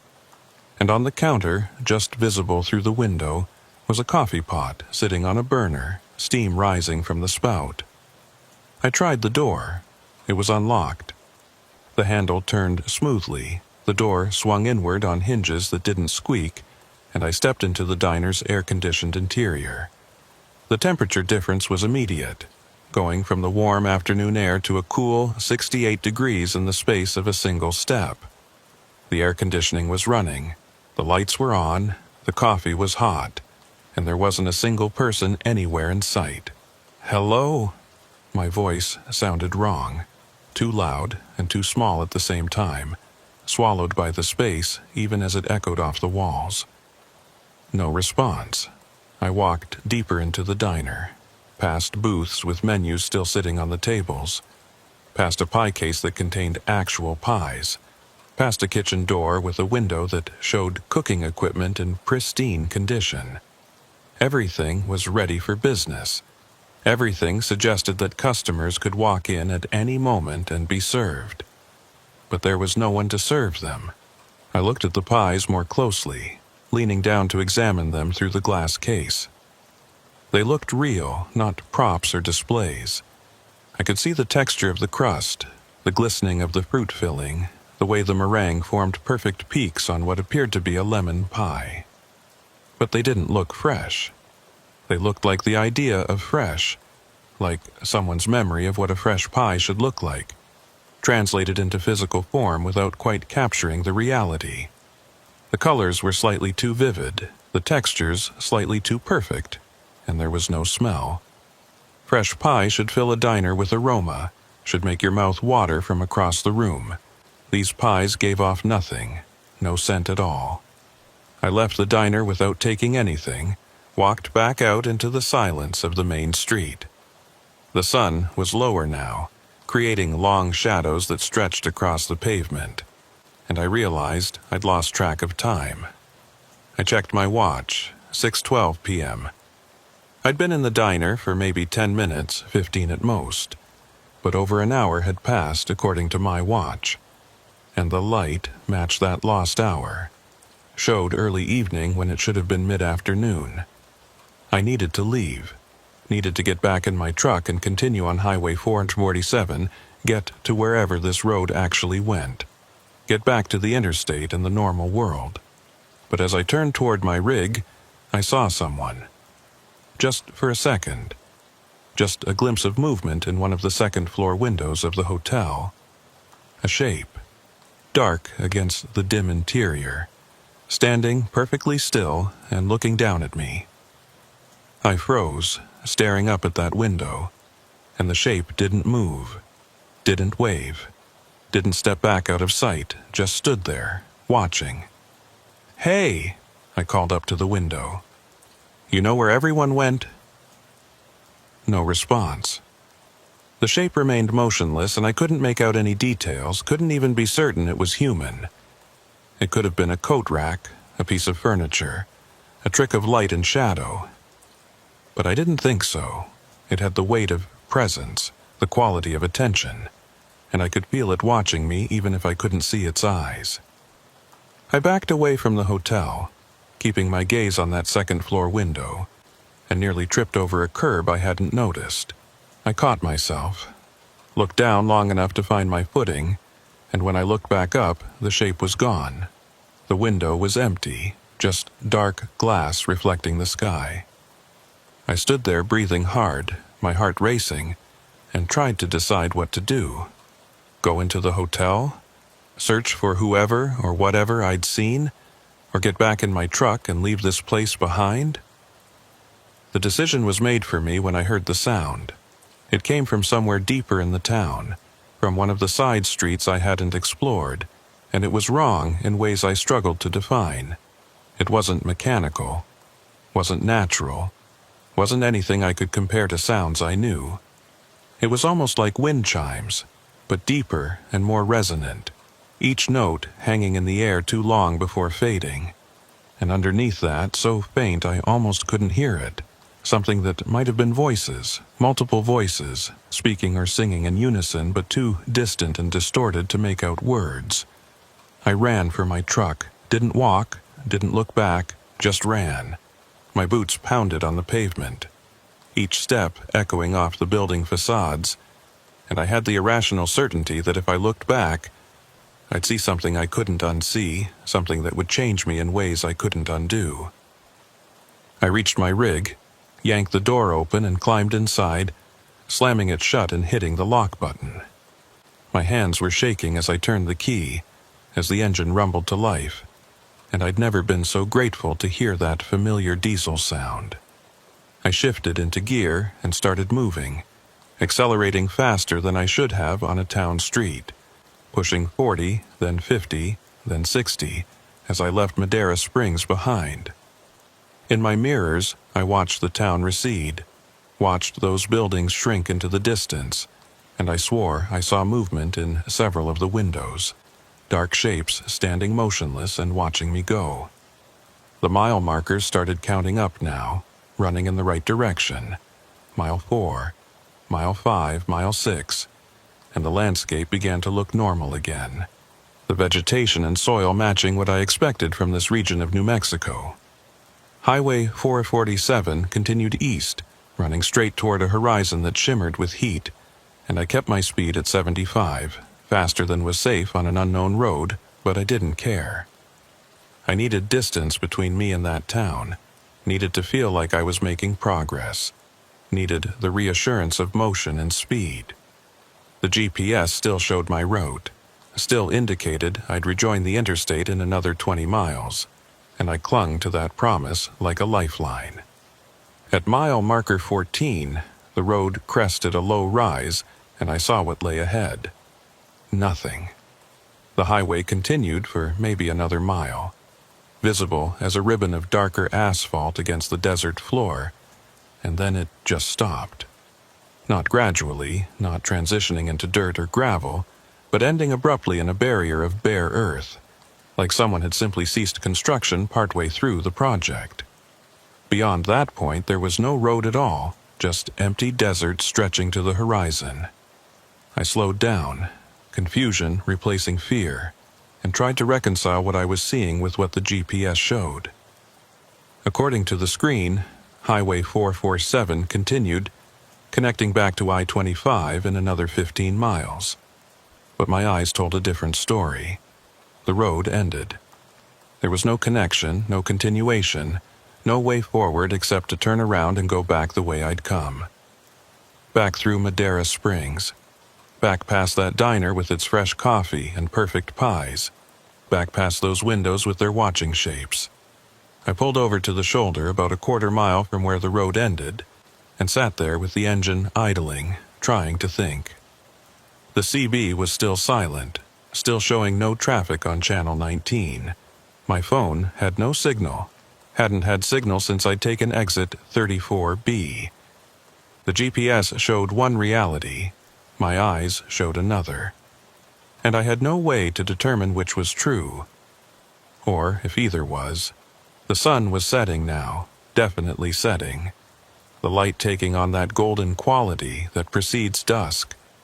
Long shadows stretched across the desert, and in those shadows I thought I saw movement, shapes that might have been animals, or might have been something else, something that walked on two legs, but moved wrong, moved with joints that bent in directions human joints shouldn't bend.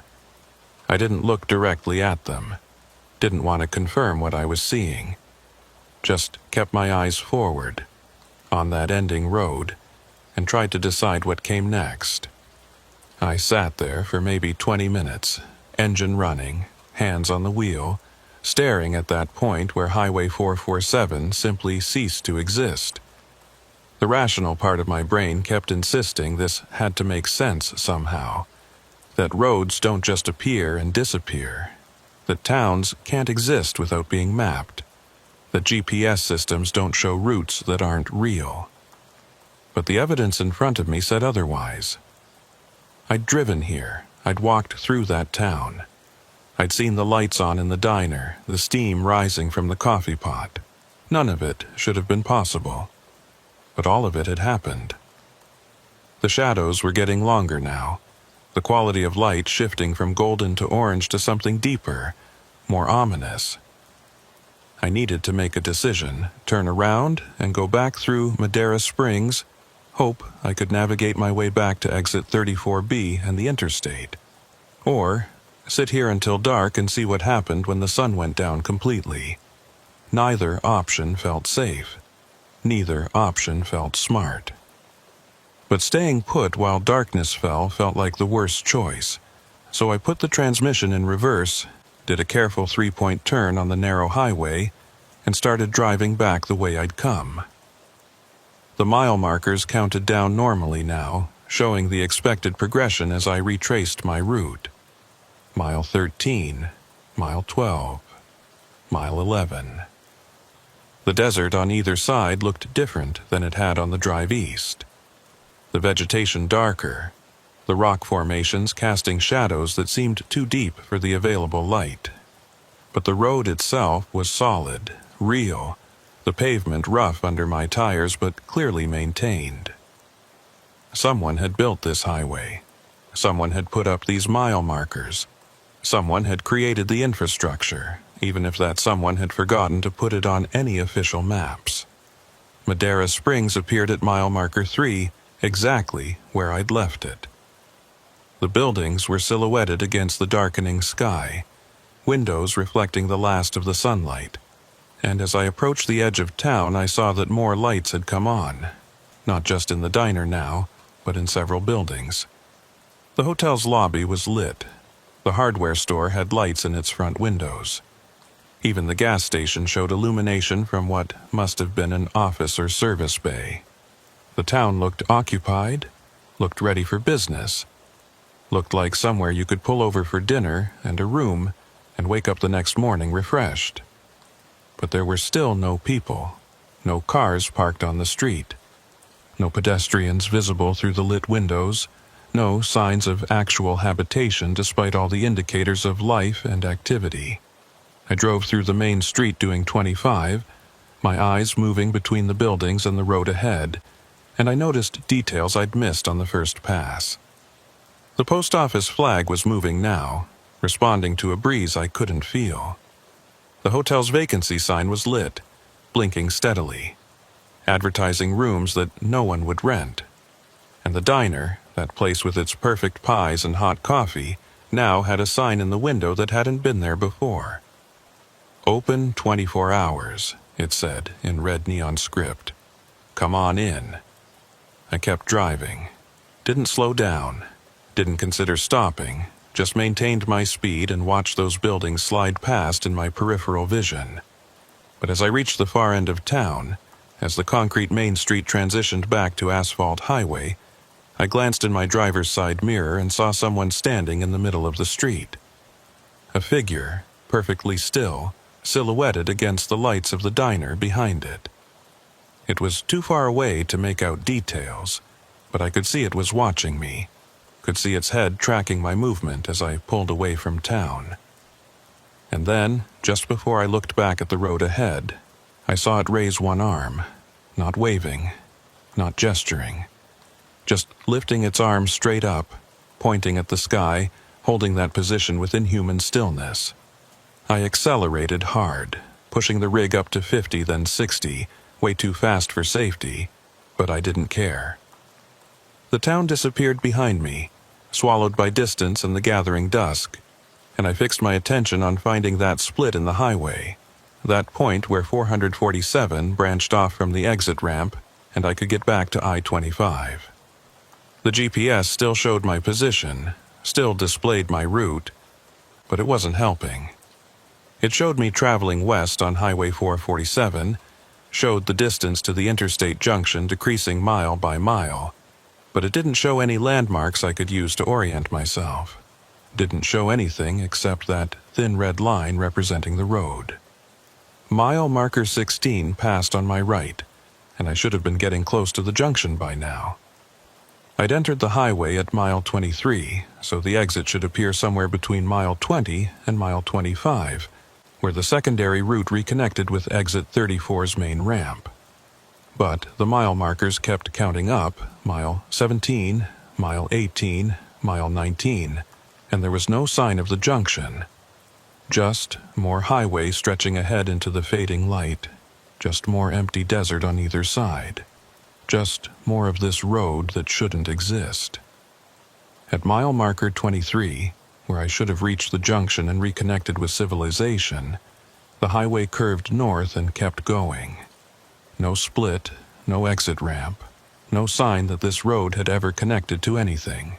It just continued, running parallel to where I knew I-25 must be, separated from the interstate by what should have been just a few miles of desert, but felt like an unbridgeable gap.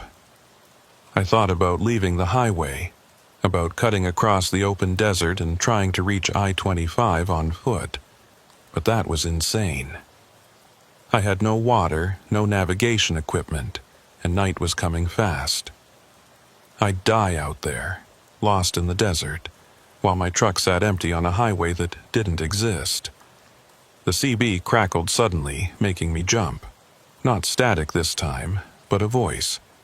Broken and distorted, but definitely human. Anyone reading? 447, trapped.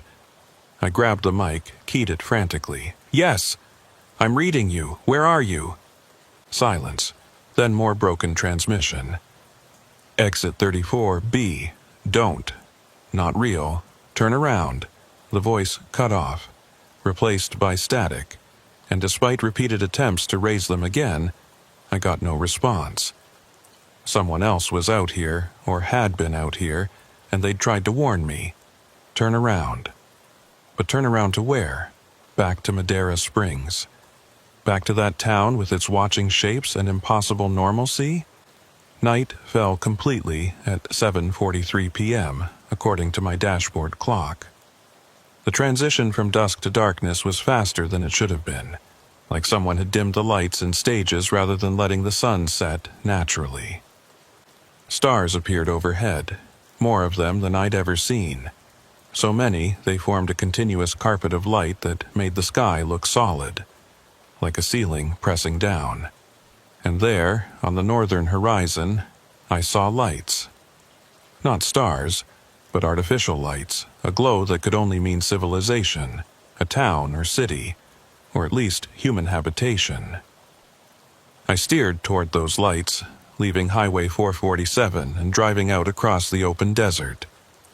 The terrain was rough, all sand and scrub and scattered rocks, and my rig bounced and swayed as I navigated the uneven ground.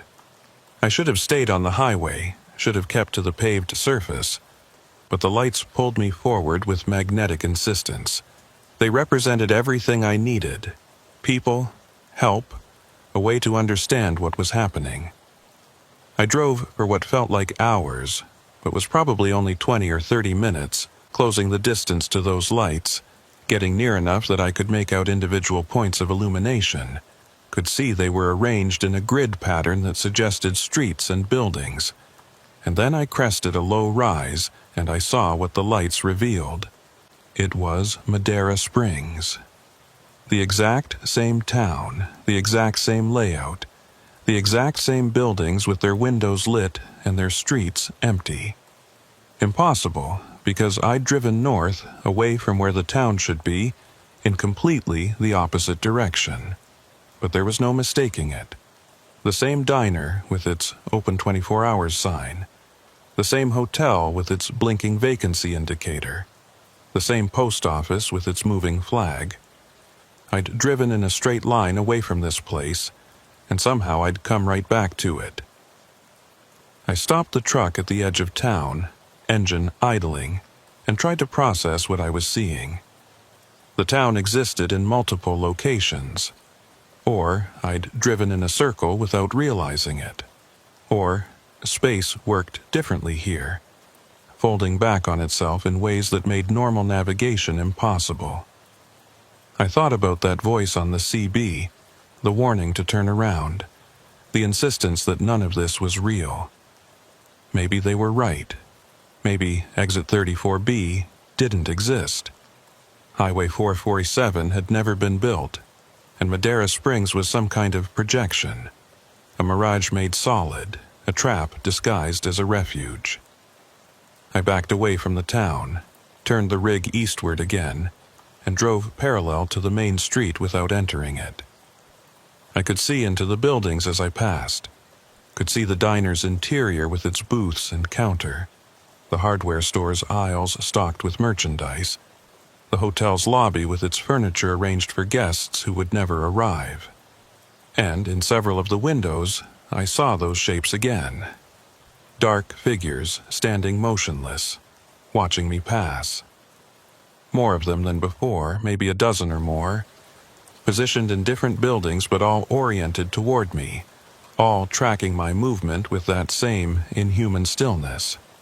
I accelerated, pushing the rig faster across the rough terrain, and the town began to fall behind.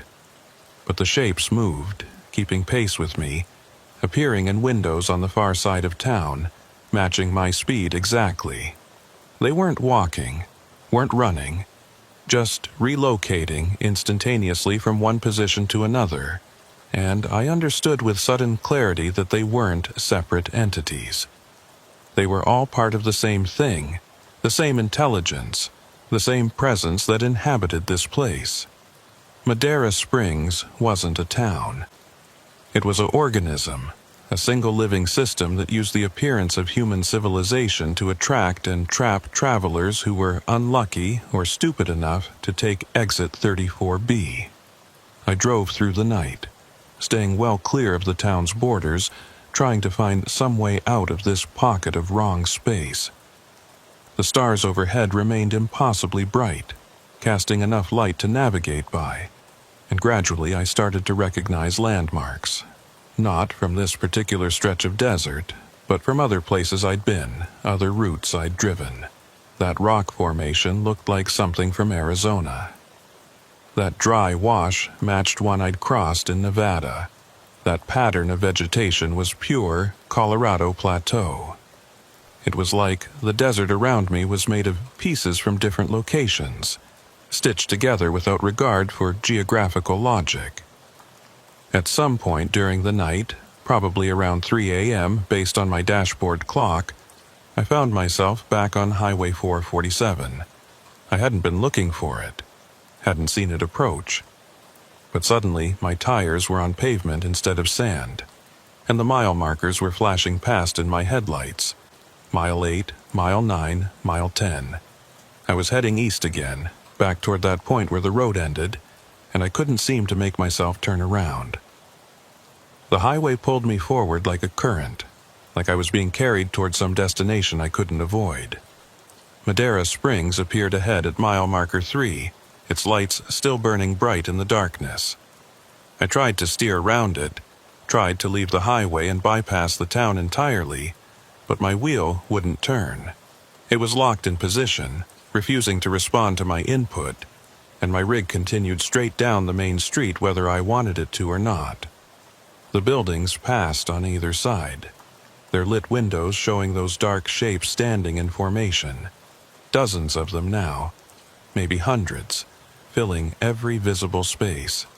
And they were all facing the street, all watching me pass, all waiting for something I couldn't predict. The diner's door stood open as I passed it. Not just unlocked, but wide open, and I could see inside clearly. The interior looked different than it had during the day. The booths were occupied now, filled with more of those dark shapes sitting in postures that suggested human customers but were somehow off, somehow wrong. They sat too straight, held themselves too still, and where their faces should have been, there was only shadow, deeper than the ambient darkness, absolute and impenetrable. One of them turned as I passed, tracking me with that faceless attention, and I saw it raise something to where its mouth should be. A coffee cup, lifting smoothly, tilting back, draining contents I couldn't see and probably didn't want to see. My truck continued through town without my input, passing the hotel and the hardware store and the post office, and I sat behind the wheel with my hands locked in a death grip and my breath coming in short gasps. The steering wheel moved on its own, making minute corrections to keep the rig centered on the street, and the accelerator held steady despite my foot lifting off completely. Something else was driving now. Something else was in control. And all I could do was watch as those buildings slid past, as those shapes watched from every window, as Highway 447 carried me east toward its ending. The town's edge appeared ahead, concrete transitioning to asphalt, and my rig picked up speed as we left the buildings behind. Mile marker 4, mile 5, mile 6, the numbers counting up with mechanical precision. The dark shapes were gone now, or at least invisible, and I was alone on the highway with nothing but stars overhead and desert on either side. My steering wheel responded to my touch again, the accelerator followed my foot, and control returned gradually, like thawing after being frozen. But I wasn't free. I understood that with terrible certainty. I was just being given enough rope, enough agency, to make my next choice feel like it was mine. The highway stretched ahead, and somewhere out there that junction with I-25 was waiting. Or wasn't, or existed in some state between real and unreal that I'd spent my whole career learning to navigate without ever acknowledging its existence. The margins of maps, the spaces between mile markers, the roads that drivers know about but don't discuss because discussing them gives them power, makes them more solid, more able to reach out and pull others in. I kept driving east because east was all there was, and ahead, just barely visible in my headlights, mile marker 23 was approaching. The point where this had all started.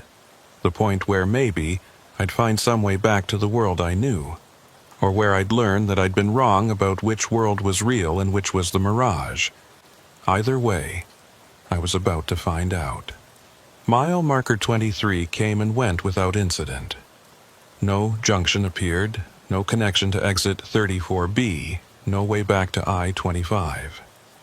Just more highway stretching ahead into darkness, and I'd stopped being surprised. The road wanted me to keep driving, so I kept driving. What else could I do? I had 3/4 of a tank of diesel, enough to run for another 6 or 7 hours. And after that, I'd be stranded out here with no fuel and no options. But that was a problem for future me to worry about. Present me just needed to focus on the road, on keeping the rig moving forward, on watching for whatever came next. What came next was dawn, or something like it. The eastern horizon began to lighten around what my clock claimed was 5:30 a.m., though I'd lost faith in any device's ability to track time accurately. The stars faded gradually, the sky transitioning from black to deep blue to a pale gray that suggested morning without quite achieving it. The desert around me became visible in stages, revealing landscape that looked almost normal, except for small details that were wrong. The saguaro cacti were too tall and stood in formations too regular to be natural. The mesas in the distance had angles too sharp, edges too geometric. And the road itself, Highway 447, was too straight, running without curves or deviation across terrain that should have forced some adjustment to its course. At what the GPS claimed was mile 47, I saw something ahead that made me slow down. It was a vehicle, parked on the shoulder with its emergency flashers blinking. As I got closer, I recognized it as a semi, an older freightliner with a standard box trailer, and I felt a surge of hope so intense it was painful. Another driver, another person, someone who might know the way out of here, or at least someone to share this experience with, to confirm that I wasn't going insane. I pulled up behind the freightliner, set my parking brake, and climbed out. The morning air was cool and still, carrying that same artificial smell I'd noticed in Madera Springs, clean and neutral and wrong. I approached the other truck cautiously, looking for signs of the driver. The cab was empty, door closed but not locked, and through the window I could see personal items arranged on the dashboard and passenger seat. A coffee thermos, a logbook, a road atlas similar to mine. Someone had been here recently, had been driving this rig, but where were they now? I walked around to the trailer, checking the cargo doors. They were closed and sealed, the lock intact, showing no signs of forced entry or damage. I moved to the front of the rig, thinking maybe the driver was checking the engine or dealing with some mechanical problem, but there was no one there either. Just an empty truck sitting on the shoulder of a highway that shouldn't exist, abandoned by a driver who'd left no note, no explanation, no indication of where they'd gone or why. "Hello?" I called out, my voice swallowed by the desert vastness. "Anyone here?" No response, just the whisper of wind I couldn't feel and the distant cry of a bird I couldn't see. I circled back to the cab, tried the door, and it opened easily. I climbed up on the running board and leaned inside, looking for anything that might explain the abandonment. The logbook was open to a recent date, showing entries that matched the current week. The last entry was incomplete, stopped mid-sentence. Approaching mile marker 23, GPS showing junction, but that was it. No further writing, just white space where more words should have been. I backed out of the cab and returned to my own rig, feeling the weight of isolation pressing down harder than before. That driver had been exactly where I was, had taken exit 34B and followed Highway 447 and ended up trapped in this pocket of wrong space, and they'd left their truck, had walked away into the desert for reasons I couldn't fathom, and I had the terrible certainty that I'd end up doing the same thing eventually. Not today, maybe. Not while I still had fuel and hope and the ability to keep moving. But eventually, when the road offered no more forward progress, when the highway circled back to Madera Springs for the 100th time, when the only choice left was to stay in the cab and wait for whatever was waiting, or step out into the desert and walk towards something, anything, even if that something was oblivion. I kept driving, leaving the abandoned Freightliner behind, and started counting the other vehicles I passed. There were more of them than I'd initially noticed, parked at irregular intervals along the highway. Another semi at mile 53, a pickup truck at mile 61, a sedan at mile 72. Some were newer, some older, but all of them shared that same quality of recent abandonment. The pickup still had its keys in the ignition. The sedan's interior was clean and well maintained. These weren't vehicles that had been sitting here for years.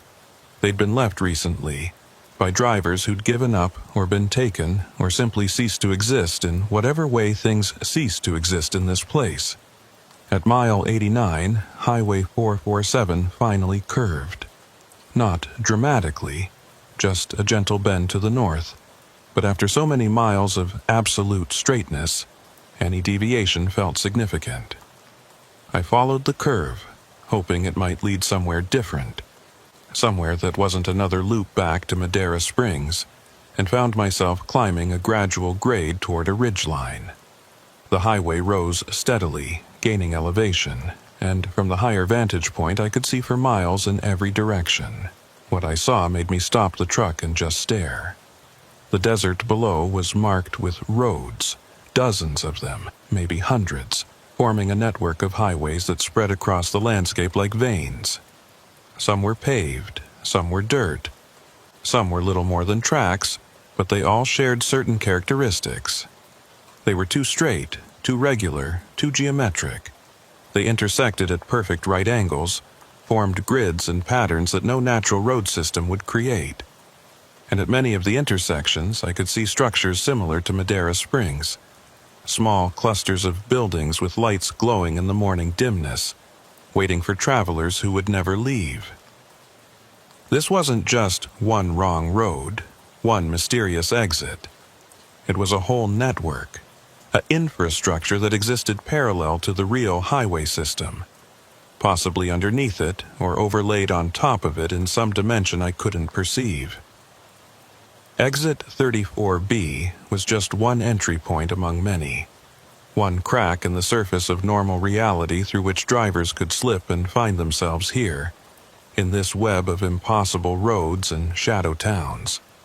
And once you were in, once you'd taken that exit and followed that GPS instruction, getting out became exponentially harder with every mile you traveled. I thought about that voice on the CB, the broken transmission warning me that none of this was real. But it was real, just real in a different way than the world I'd come from. This place had substance, had physical presence, had rules, even if those rules didn't match the ones I'd spent my life learning. The question wasn't whether it was real. The question was whether I could find a way to leave it and return to the reality I understood, or whether I'd become another abandoned vehicle, another mystery for the next driver who stumbled into this network. The GPS still showed Highway 447 continuing ahead, still displayed my blue dot moving along that red line, still promised connection to I-25, even though I'd stopped believing that promise. But as I studied the screen more closely, I noticed something I'd missed before. The road on the GPS display was straight, running east-west with no curves or deviations. But the highway I could see through my windshield curved and twisted, following the terrain. The GPS and reality had diverged, were showing me two different versions of the same road, and I had to choose which one to trust. I chose reality, not the GPS, not the electronic navigation system that had led me here, but the physical road I could see and feel and verify with my own senses. I followed Highway 447 as it curved and climbed, ignoring the GPS's increasingly frantic suggestions to make a U-turn and return to the programmed route. The screen flickered, the display corrupted, and eventually the GPS shut down completely, the screen going dark and staying dark despite my attempts to restart it. I was navigating without instruments now, just following the physical evidence of pavement and mile markers and the fading morning light. At mile 134, the highway began to descend, dropping back down from the ridgeline into a valley I hadn't been able to see from below. And there, at the bottom of that valley, I saw something that made my breath catch. It was an exit ramp, a proper highway junction with a green sign that read, I-25 north-south, 2 miles. The road looked real, looked maintained, looked like it connected to something other than more empty desert. I approached it cautiously, watching for any signs of deception, any indication that this was just another trick, another loop that would deposit me back at Madera Springs. But the mile markers continued in proper sequence. The pavement showed normal wear patterns, and through a gap in the terrain ahead I could actually see the interstate. Could see vehicles moving along it in both directions. Could see the normal flow of traffic that represented civilization and safety, and the world I knew. I took the exit doing 50, my hands shaking on the wheel, afraid that the junction would disappear before I reached it, or transform into something else or reveal itself as a mirage. But it stayed solid, stayed real, and the ramp curved smoothly down to meet I-25 at a proper merge point. I signaled, checked my mirrors out of habit, and guided my rig onto the interstate heading south toward Las Cruces. Normal traffic surrounded me immediately, cars and other semis moving at highway speeds, nobody paying any attention to me or showing any reaction to my arrival. It was like I'd never left, like the past 12 hours hadn't happened, like Exit 34B and Highway 447 and Madera Springs had all been some extended hallucination. But they hadn't been. I knew that with absolute certainty. I'd been somewhere else, somewhere wrong, and I'd managed to find my way back. The GPS remained dark, refusing to reboot, and when I later checked it at a truck stop, a technician told me the unit's entire memory had been corrupted, wiped clean of all data including its base maps and operating system. My logbook showed impossible entries, hours that didn't add up, locations that didn't exist, and my trailer still contained the load I'd picked up in Albuquerque, untouched, exactly as it had been when I'd taken Exit 34B. I continued to Las Cruces, made my delivery on time despite the delay, and filed my paperwork without mentioning anything unusual. What would I say? That I'd spent half a day on a highway that didn't exist, driving through a town nobody had heard of, trying to escape a network of roads that couldn't be real. They'd have ordered a drug test at minimum, possibly a psych evaluation, and my career would have been over. So I kept quiet, accepted my next load assignment, and tried to forget what had happened. But I couldn't forget. And 3 weeks later, when I was checking my paper atlas to plan a route through New Mexico, I saw something that made my hands go cold. There, on the page, showing the area between Albuquerque and Las Cruces, someone had drawn a road in pencil. It was faint, barely visible, but definitely there. A line branching off from Exit 34, running east through empty desert, passing through a small dot labeled M Springs, before curving north and eventually reconnecting to I-25. The road was marked NM 447. And in the margin, in handwriting I didn't recognize but knew was somehow mine, were 3 words: never go back. I didn't remember writing that, didn't remember marking up my atlas, but the warning was clear, and I followed it. I don't drive that section of I-25 anymore, request different routes when Albuquerque to Las Cruces loads come up, and I've advised other drivers to skip exit 34 entirely, told them the ramp is in poor condition and not worth the trouble. Most ignore me, take the exit anyway because it's faster or more convenient, and most of them arrive at their destinations without incident. But every few months I hear stories. A driver who ran late for no reason, who lost time somewhere they can't explain. A GPS malfunction that showed roads that shouldn't exist.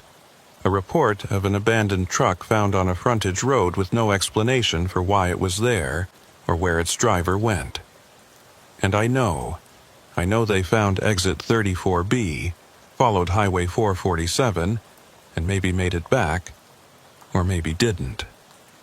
I know that network is still there, still running parallel to the real highway system, still reaching out through corrupted GPS data and mysterious exit signs and that voice on the CB that warns you to turn around. I know Madera Springs is still waiting, its lights still burning, its coffee still hot, its shadow figures still watching for the next traveler to stumble into its streets. And I know that somewhere in my truck, probably in my logbook or my atlas or some other document I haven't checked yet, there's more evidence of that place. More proof that I was there, that it's real, that the roads we drive every day have cracks in them where the wrong kind of reality can bleed through. I'm more careful now. Triple-check my GPS before following its directions. Verify every exit against my paper maps, and I never, ever trust a route that promises to save time without showing exactly how. The margins of our maps are marked, "Here be dragons," for a reason. Because sometimes when you stray too far from the known paths, when you follow the promises of machines that think they know better than experience, you find yourself in places that don't follow our rules, don't care about our logic, and don't let you leave until they're ready to let you go. If they ever are. I still drive these roads. Still haul freight across the Southwest. Still pass exit 34 sometimes when my route requires it. And every time, I look at that green exit sign. Look for any indication of a B designation. Any suggestion that the split I found that afternoon still exists. But there's never anything there. Just exit 34. Clean and simple, leading to State Road 187 exactly as it should. The GPS units in other trucks show the same thing. Confirm that Highway 447 doesn't exist, has never existed, is nothing more than a driver's imagination, or a mapping error, or a story told to pass the time on long hauls. But I know better. And somewhere out there in the desert east of that exit, Madera Springs is waiting. Its lights are on, its coffee is hot, and it remembers me. It always will.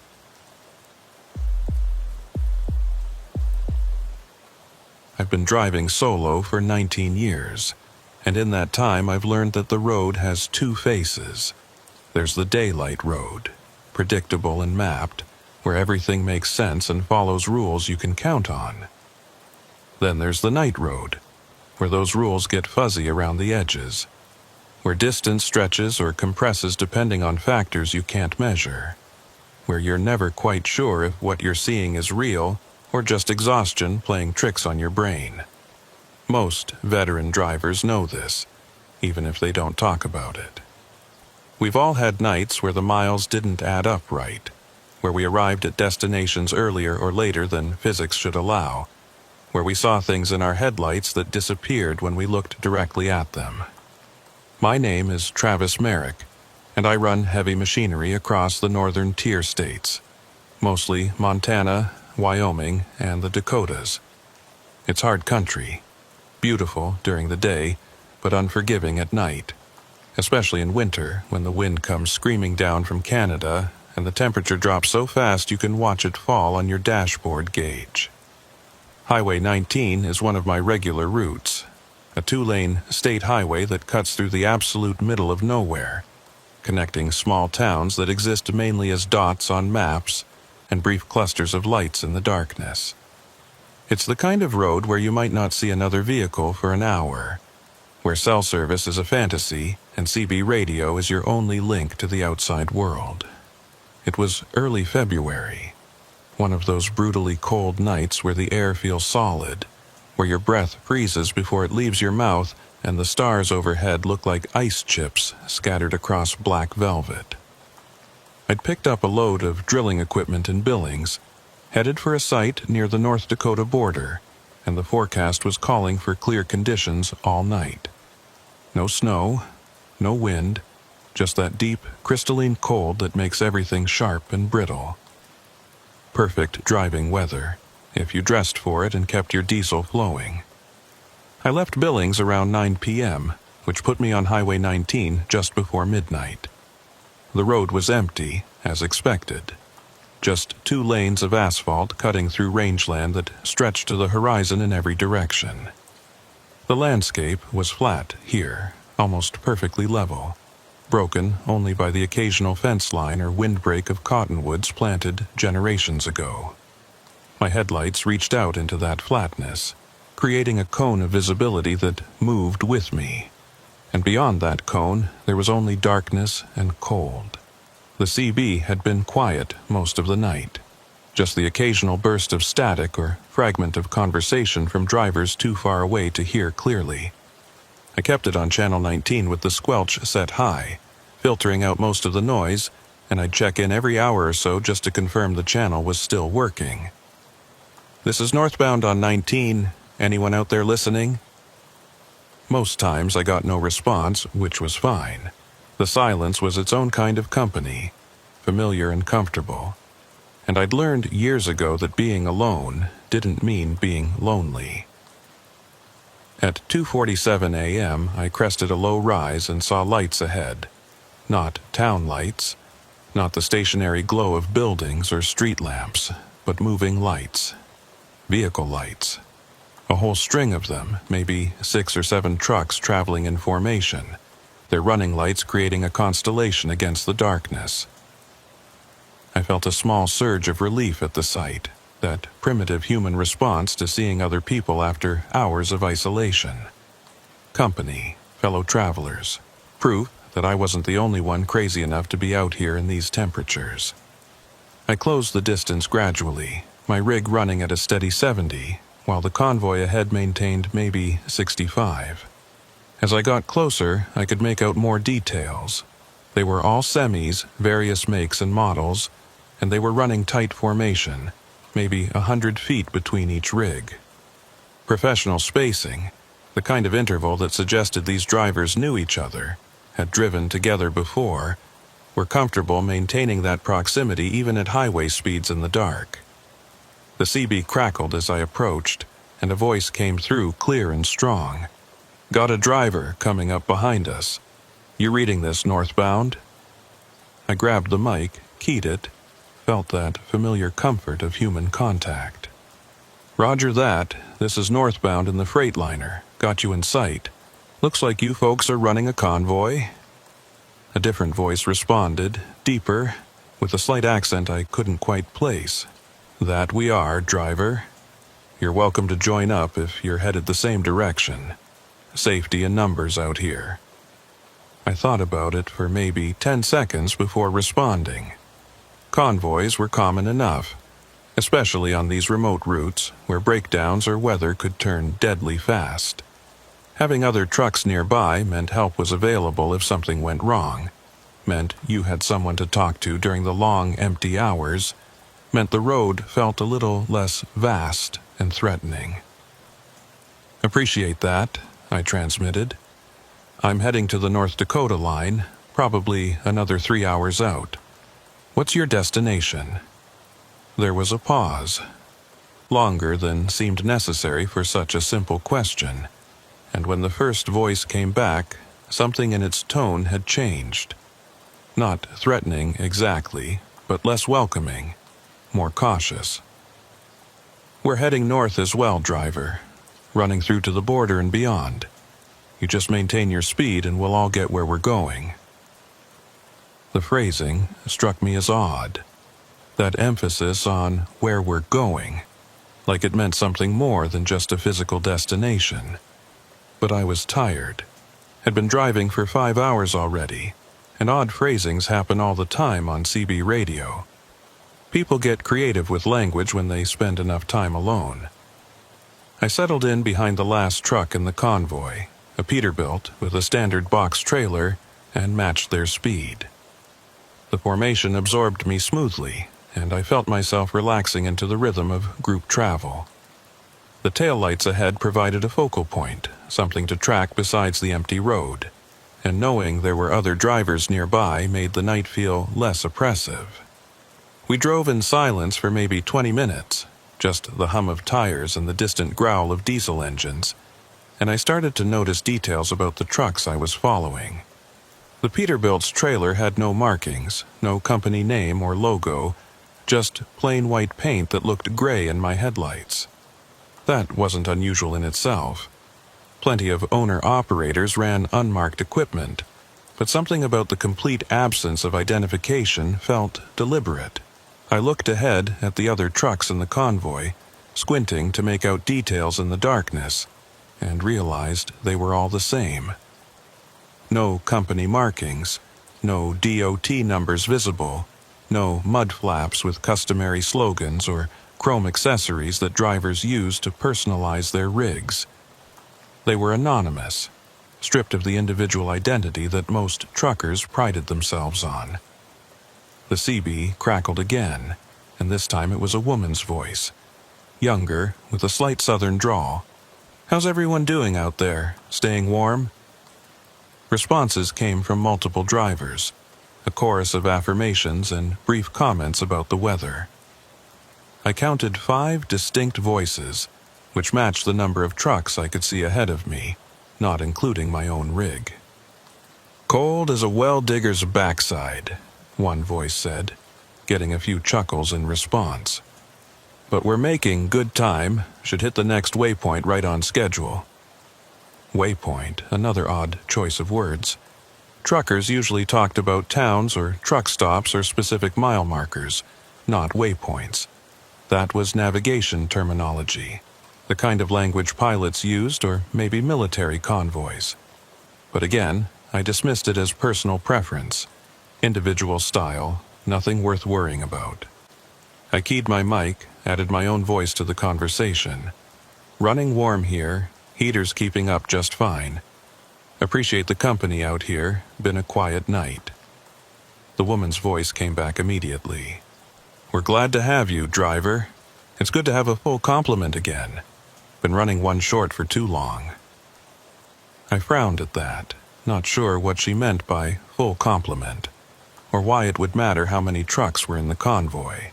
But before I could ask, one of the male voices cut in with a question about road conditions ahead, and the conversation shifted to more practical matters. We drove through the early morning hours, that dead time between midnight and dawn, when the world feels like it's holding its breath, waiting for something to break the spell. The highway remained empty except for our convoy, no oncoming traffic. No vehicles passing in either direction, just our 7 rigs moving north through the darkness.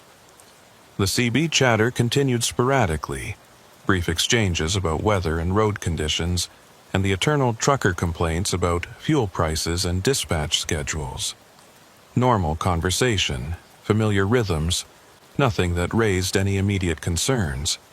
But gradually I started to notice things that didn't quite add up. The convoy maintained absolutely perfect spacing, never varying by more than a few feet, even when the road curved or dipped. The trucks ahead never seemed to brake, never showed brake lights even when cresting hills or approaching curves. And their exhaust, visible as faint plumes in my headlights when the cold air hit the hot diesel emissions, looked wrong somehow. Too thin, too translucent, not the thick white clouds I'd expect in these temperatures. At 3:15 a.m., the lead truck called back on the CB. "Got weather coming in from the northwest. Looks like fog or maybe snow. Everyone stay sharp." I checked my mirrors instinctively, looking for signs of the approaching weather, but the sky behind me was clear, stars visible and bright. I looked ahead and saw nothing but the taillights of the convoy, no indication of any weather front. But the lead driver had presumably been watching their forecast, or maybe had better visibility from their position. So I acknowledged the warning and tightened my grip on the wheel. The fog appeared suddenly, without the gradual buildup you'd normally expect. One moment, the road ahead was clear. The next, it was filled with white mist so thick I could barely see the Peterbilt's taillights 50 feet ahead of me. I slowed instinctively, dropping from 70 to 60 to 50, and the convoy slowed with me, maintaining that same perfect spacing. The fog had a strange quality to it, almost luminous, lit from within by some light source I couldn't identify. It flowed across the highway in patterns that seemed purposeful, almost choreographed, and it made no sound. No wind, no moisture hitting my windshield, just that silent white presence surrounding us. "Everyone stay in formation," the lead driver transmitted, his voice calm but authoritative. "Don't break away, don't try to pass. We stay together through this."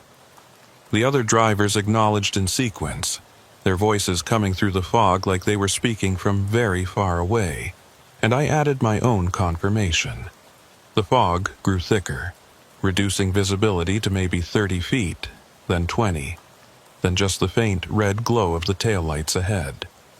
I focused on those lights, used them as my anchor, trusting that the convoy knew this road, knew how to navigate these conditions. That's when I noticed the mile markers had stopped appearing. We'd been passing them at regular intervals all night, the small green signs marking our progress north, but I hadn't seen one in several minutes. I watched the roadside carefully, looking for that familiar reflective material, but saw only fog and darkness. The highway itself remained visible, a ribbon of darker gray cutting through the white, but everything else had disappeared. The fence lines, the occasional ranch gate, the distant lights of farmhouses, all gone. Just road and fog and the convoy ahead. The CB conversation had stopped completely, all the chatter falling away into silence. I tried calling out, asking if everyone was still there, if everyone could still see the road. No response. The channel was open. I could hear the faint hiss of static, but no voices came through. I was about to try again when the lead driver's voice cut through, but he wasn't talking to me. He was talking to someone else, someone I couldn't hear. "Confirmed, we're at the crossing point. Beginning transition now. All units maintain speed and heading." Crossing point? Transition? I keyed my mic, my voice sharper than I'd intended. "Lead driver. What crossing point? What are you talking about?" Silence. Then the woman's voice, that same southern drawl but colder now, more distant. "Just stay with us, driver. You're one of us now. You've always been one of us. You just didn't know it yet." The words made no sense, raised questions I didn't want to ask, and I felt the first real stirring of fear in my chest. Something was wrong here. Something had been wrong all along, and I'd been too tired or too trusting or too desperate for company to notice. I eased off the accelerator, letting my rig slow down, trying to put some distance between myself and the Peterbilt ahead. But the Peterbilt slowed too, matching my speed exactly, maintaining that same interval. I tried to change lanes, to pull around and break away from the convoy, but when I turned the wheel, nothing happened. The rig continued straight, following the road, following the convoy, and my steering input made no difference. It was like driving on ice, but the road surface was dry and my tires should have had full traction. The fog began to pulse then, expanding and contracting in rhythm with something I couldn't hear but could feel in my chest, a deep, subsonic vibration that made my ribs ache. The convoy's taillights flickered in sync with those pulses, and through the fog I started to see shapes, suggestions of structures or objects that appeared and disappeared before I could focus on them.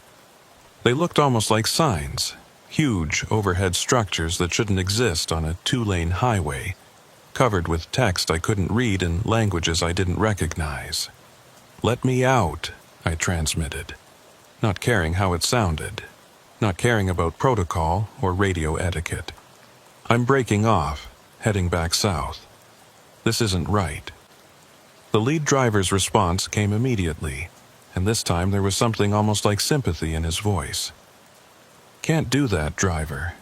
You took the invitation, you joined the convoy. We're all going to the same place now. Whether we knew we were headed there or not, just relax. It's easier if you don't fight it." I tried the brakes, stood on them as hard as I could, felt the cab pitch forward as the air system engaged, heard the hiss of releasing pressure. But the rig didn't slow down.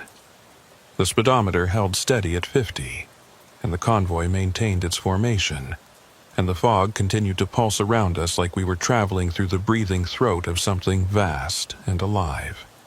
I was trapped, locked into this procession, being carried toward a destination I hadn't chosen and couldn't see, and the only other people who might help were the same people who trapped me here in the first place. The fog began to clear ahead, not gradually, but suddenly, like passing through a curtain. One moment we were surrounded by white mist, the next we were in clear air under a sky full of stars. But the stars were wrong, configured in patterns I didn't recognize, forming constellations that shouldn't exist. And the road ahead, the highway we'd been following, had changed. It was wider now, 4 lanes instead of 2, and the pavement looked different, darker, almost black, with markings in colors I'd never seen on any highway. The convoy continued without hesitation, the trucks ahead spreading out to fill the wider road, and I had no choice but to follow. The highway stretched ahead like a wound in the landscape, that dark pavement absorbing light instead of reflecting it, and the mile markers that began to appear were marked with symbols instead of numbers.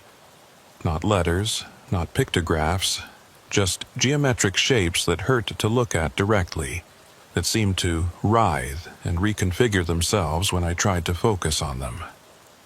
The convoy spread across all 4 lanes now, no longer in single file but in a staggered formation, and I found myself in the left lane with trucks on both sides, boxing me in completely.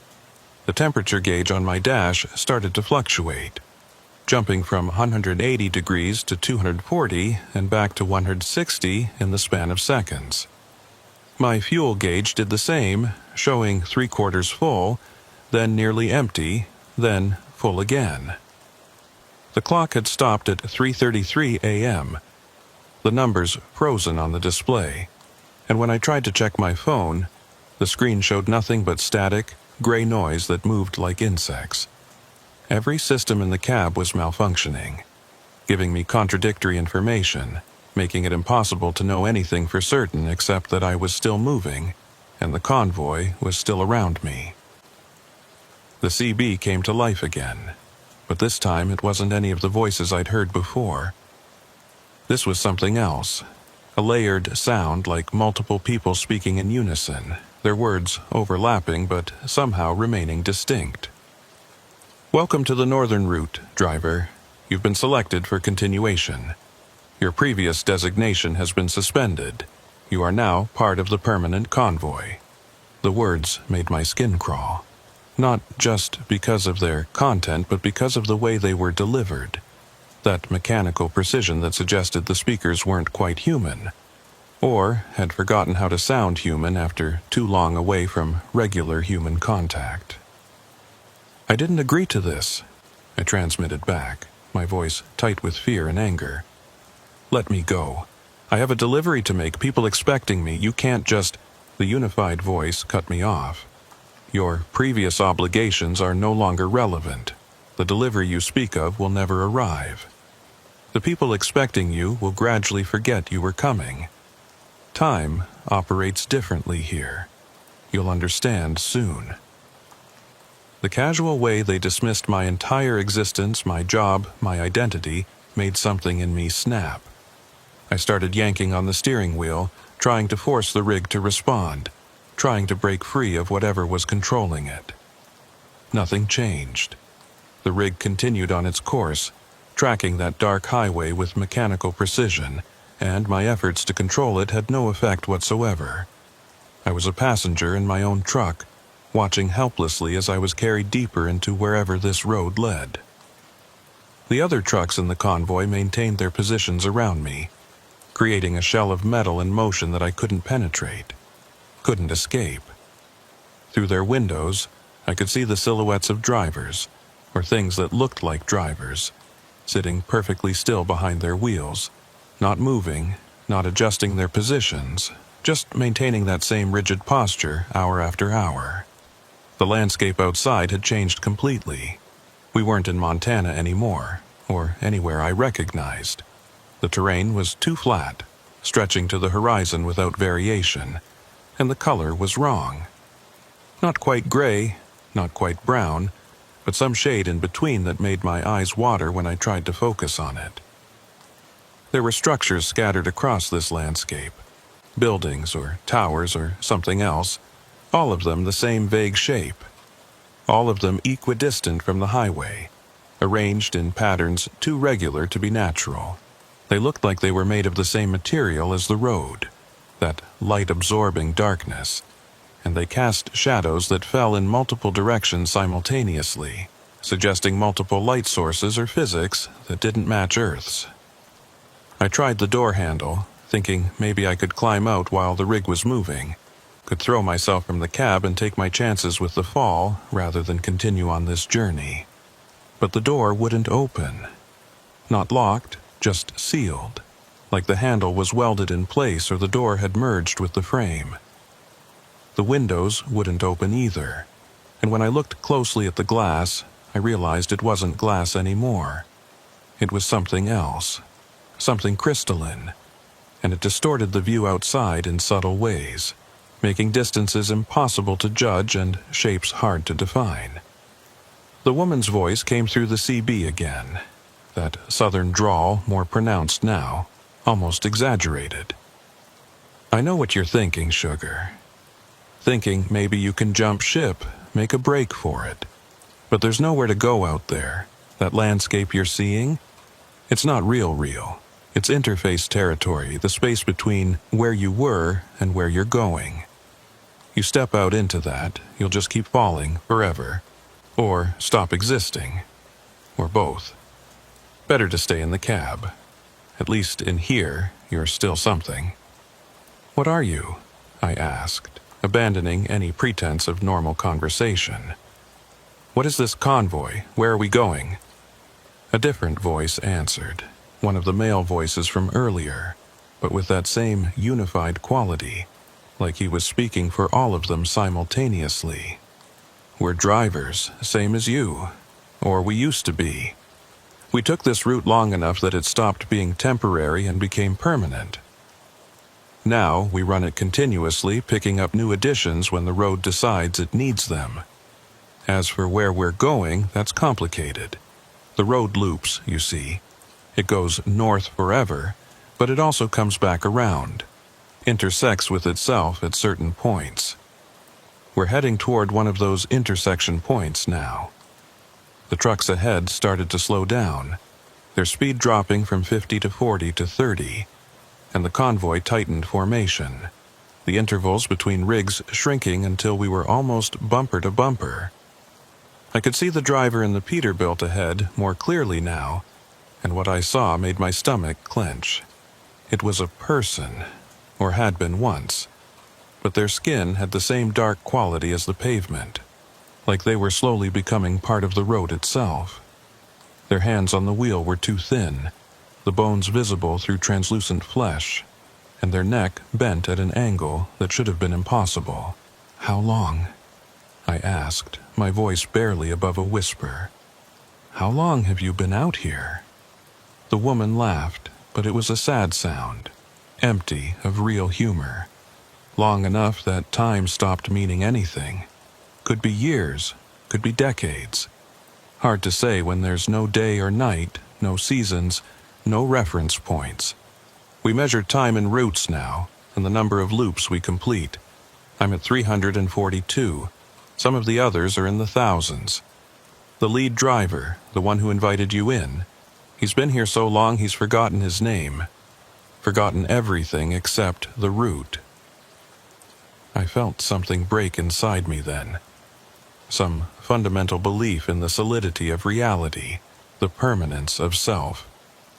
If what she was saying was true, if drivers could get trapped on this road for decades or centuries, gradually losing their humanity until they became living parts of the highway infrastructure, then I was already dead.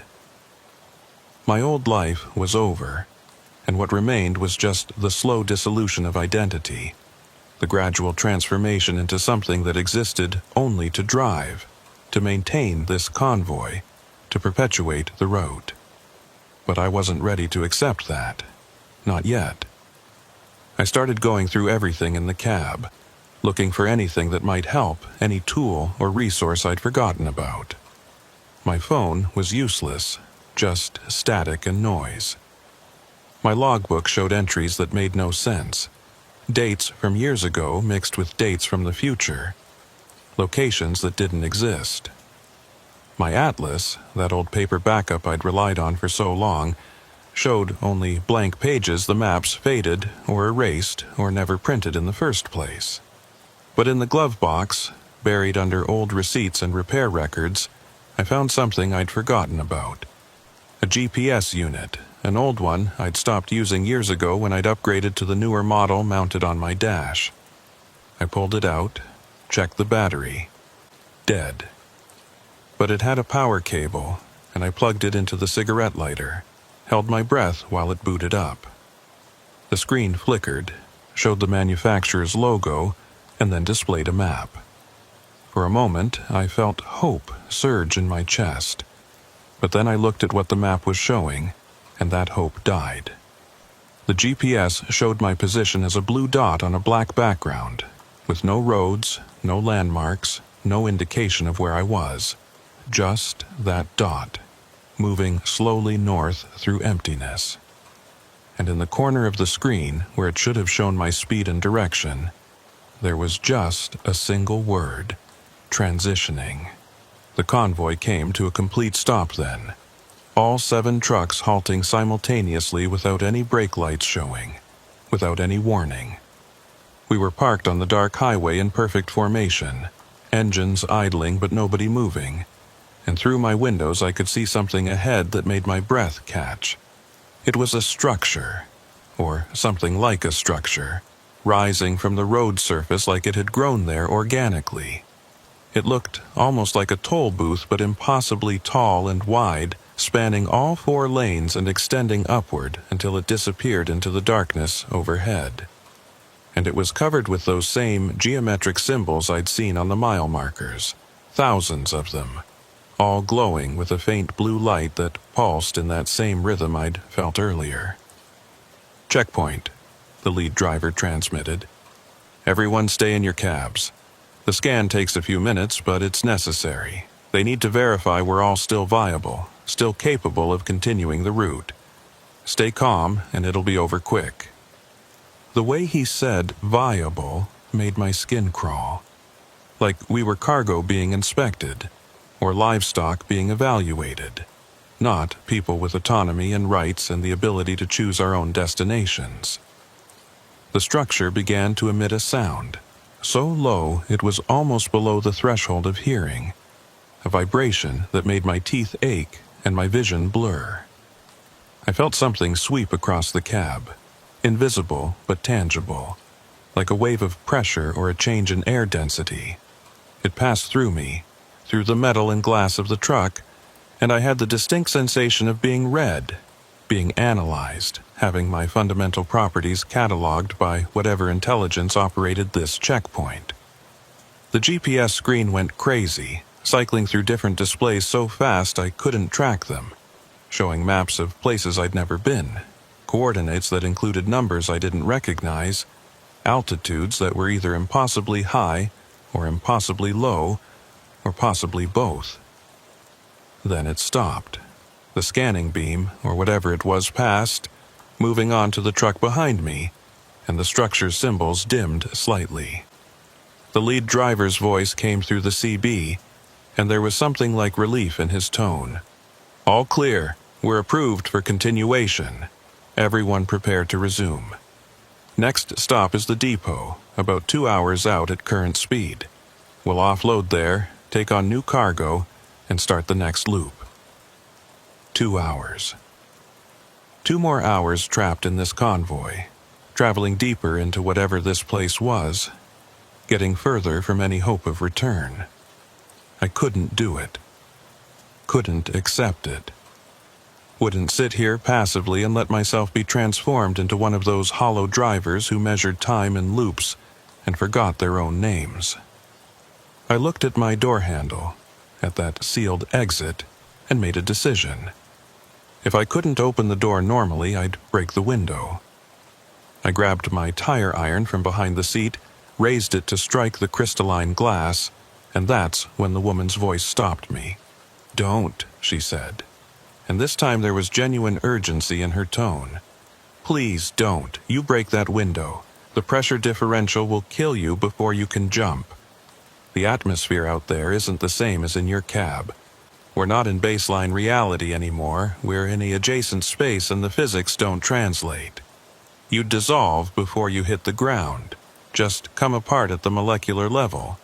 I've seen it happen before. Please, just stay inside." I lowered the tire iron, my hands shaking, and stared out at that alien landscape. "Then what?" I said to the CB, not caring if anyone else heard. "I just accept this? Become like you? Like all of you? Drive this route until I forget who I was?" The woman was quiet for a moment, and when she spoke again, her voice was softer, almost kind. "No. There might be another way. The depot we're heading to, it's a junction point. The route intersects with baseline reality there, just for a few minutes while we're loading and unloading.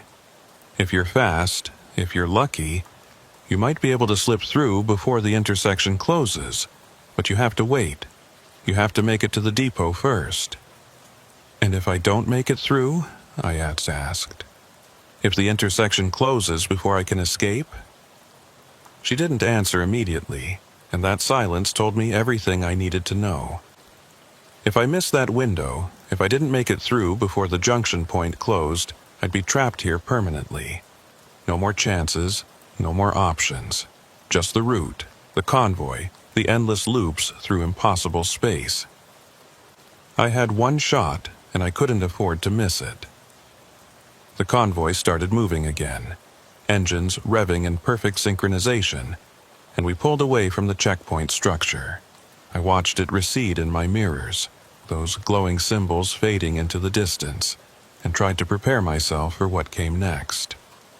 2 hours, 120 minutes to stay alert, stay focused, stay ready for whatever opportunity might present itself at the depot. I checked the old GPS unit, but it had gone dark again, the screen blank despite still being plugged in. I tried to remember everything I knew about pressure differentials and atmospheric composition, about molecular structures and baseline reality, trying to understand what the woman had meant, what dangers I'd face if I tried to escape at the wrong moment. The dark highway continued ahead, and the convoy maintained its formation, and I drove north through emptiness with only the promise of a maybe escape to hold on to. Behind me, in my mirrors, I could see the checkpoint structure still glowing, much farther away than it should have been given how recently we'd left it. And beyond that structure in the far distance, I thought I saw more lights, more checkpoints, or other convoys, or things I couldn't name and didn't want to understand. This road was bigger than I'd imagined, more populated. A whole network of impossible routes carrying freight and drivers through spaces that shouldn't exist. And somewhere ahead, according to the woman's warning, was a depot, a loading facility that existed in both this impossible space and baseline reality simultaneously. a junction point where the route touched the normal world for just a few minutes before pulling away again. That was my chance. My only chance. And I had 2 hours to prepare for it, to figure out how to recognize the moment when it came, how to move fast enough to escape before the opportunity closed.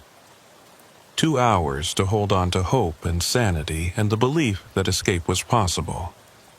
2 hours to stay myself, to avoid becoming like the hollow drivers around me who'd long ago given up any thought of return. The convoy drove on, and I drove with it, and ahead, somewhere in the darkness, a depot was waiting. A door back to the world. And I'd either make it through or I wouldn't. But at least I'd try.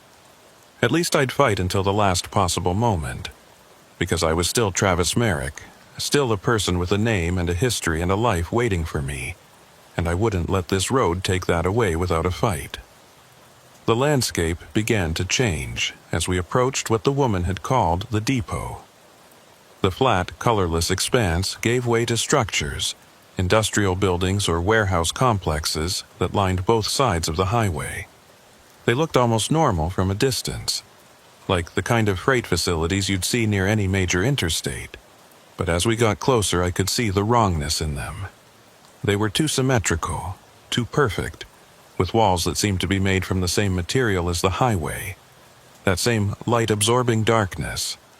And they had no doors, or rather their doors were just darker patches in already dark walls, openings that led to interiors I couldn't see into and didn't want to explore. The convoy slowed to 30, then 20, navigating through what appeared to be an access road system, multiple lanes branching off from the main highway like capillaries from an artery. I could see other vehicles now, not just semis but other trucks too, smaller box trucks and vans and things that didn't quite match any vehicle I'd seen before, all moving in the same orderly patterns, all following invisible traffic rules. And there were people, or shapes that looked like people, standing near some of the buildings, watching the convoy pass.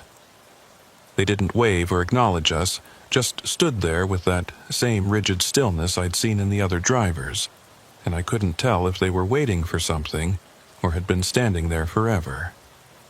Approaching Depot 12, the lead driver transmitted. All units prepare for standard offload procedure.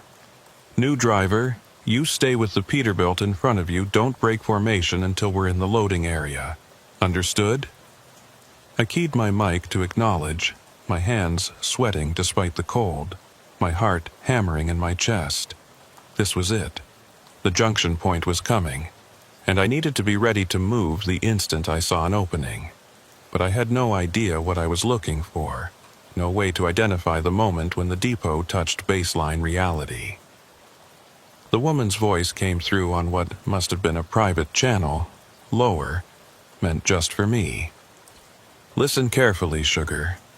When we pull into the loading area, you're going to see 2 sets of structures. One set will look like these buildings around us, dark and wrong. The other set will look normal, like regular warehouses with concrete walls and overhead doors. That second set is the baseline intersection. You'll only see it for maybe 5 minutes, maybe less. When you see it, when you can make out details like security lights or paint colors or diode markings, that's when you run. Get out of your cab, get to those normal buildings, and get inside before the intersection closes. How will I know when it's closing? I asked, keeping my voice low even though I wasn't sure if the others could hear me. There'll be a sound, she said. Like wind chimes, but deeper, almost painful. When you hear that, you've got maybe 30 seconds before the intersection seals and you're stuck here for another full loop. Don't hesitate, don't look back, just run. And if anyone tries to stop you, don't let them. Some of the others, they've been here so long they don't want anyone to escape, don't want to be reminded that leaving is even possible. The convoy turned into a wide parking area, pulling into designated spaces with that same mechanical precision. I followed the Peterbilt ahead of me, parking parallel to it, and killed my engine like the others were doing. The sudden silence was jarring after hours of diesel rumble, and I sat there for a moment trying to calm my racing heart, trying to prepare myself for whatever came next. Through my window, I could see the loading docks, and just like the woman had described, there were two sets of structures occupying the same space. One was dark and impossible, warehouse walls that hurt to look at. The other was faint, translucent, like a double-exposed photograph, but definitely normal, definitely real. I watched that double image, waiting for the baseline structures to solidify, to become clear enough that I could make out details. Seconds crawled by like hours. The other drivers were climbing out of their cabs now, moving toward the loading docks in a line, and I could see them more clearly now that we were stationary. They looked human from a distance, but up close, the wrongness was obvious. Their movements were too smooth, too mechanical, and their skin had that same dark translucence I'd noticed in the Peterbilt driver earlier. They weren't people anymore, or they were people in the process of becoming something else, something adapted to this impossible space. The baseline structures grew more solid, more defined.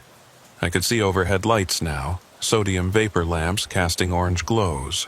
I could see loading dock numbers stenciled on doors. I could see a normal concrete parking lot with painted lines and oil stains and all the mundane details that proved this was real. This was Earth. This was my chance. I grabbed my keys, checked that my wallet and phone were in my pockets, and reached for the door handle. Please open, I thought. Please let me out. The handle turned, the door opened, and the rush of cold air that hit me was normal air, February air from Montana or somewhere near it, carrying the smell of diesel and asphalt and winter. I climbed down from the cab, my boots hitting solid pavement, and I could feel the difference immediately. This was real gravity, real atmosphere, real physics. I was back in baseline reality, or at least touching it, and I had maybe 5 minutes to get fully across that threshold before the intersection closed and took the opportunity with it. I started walking toward the normal structures, trying to look casual, trying not to draw attention. The other drivers were busy with their loading procedures, moving between the trucks and the impossible warehouses, and most of them ignored me.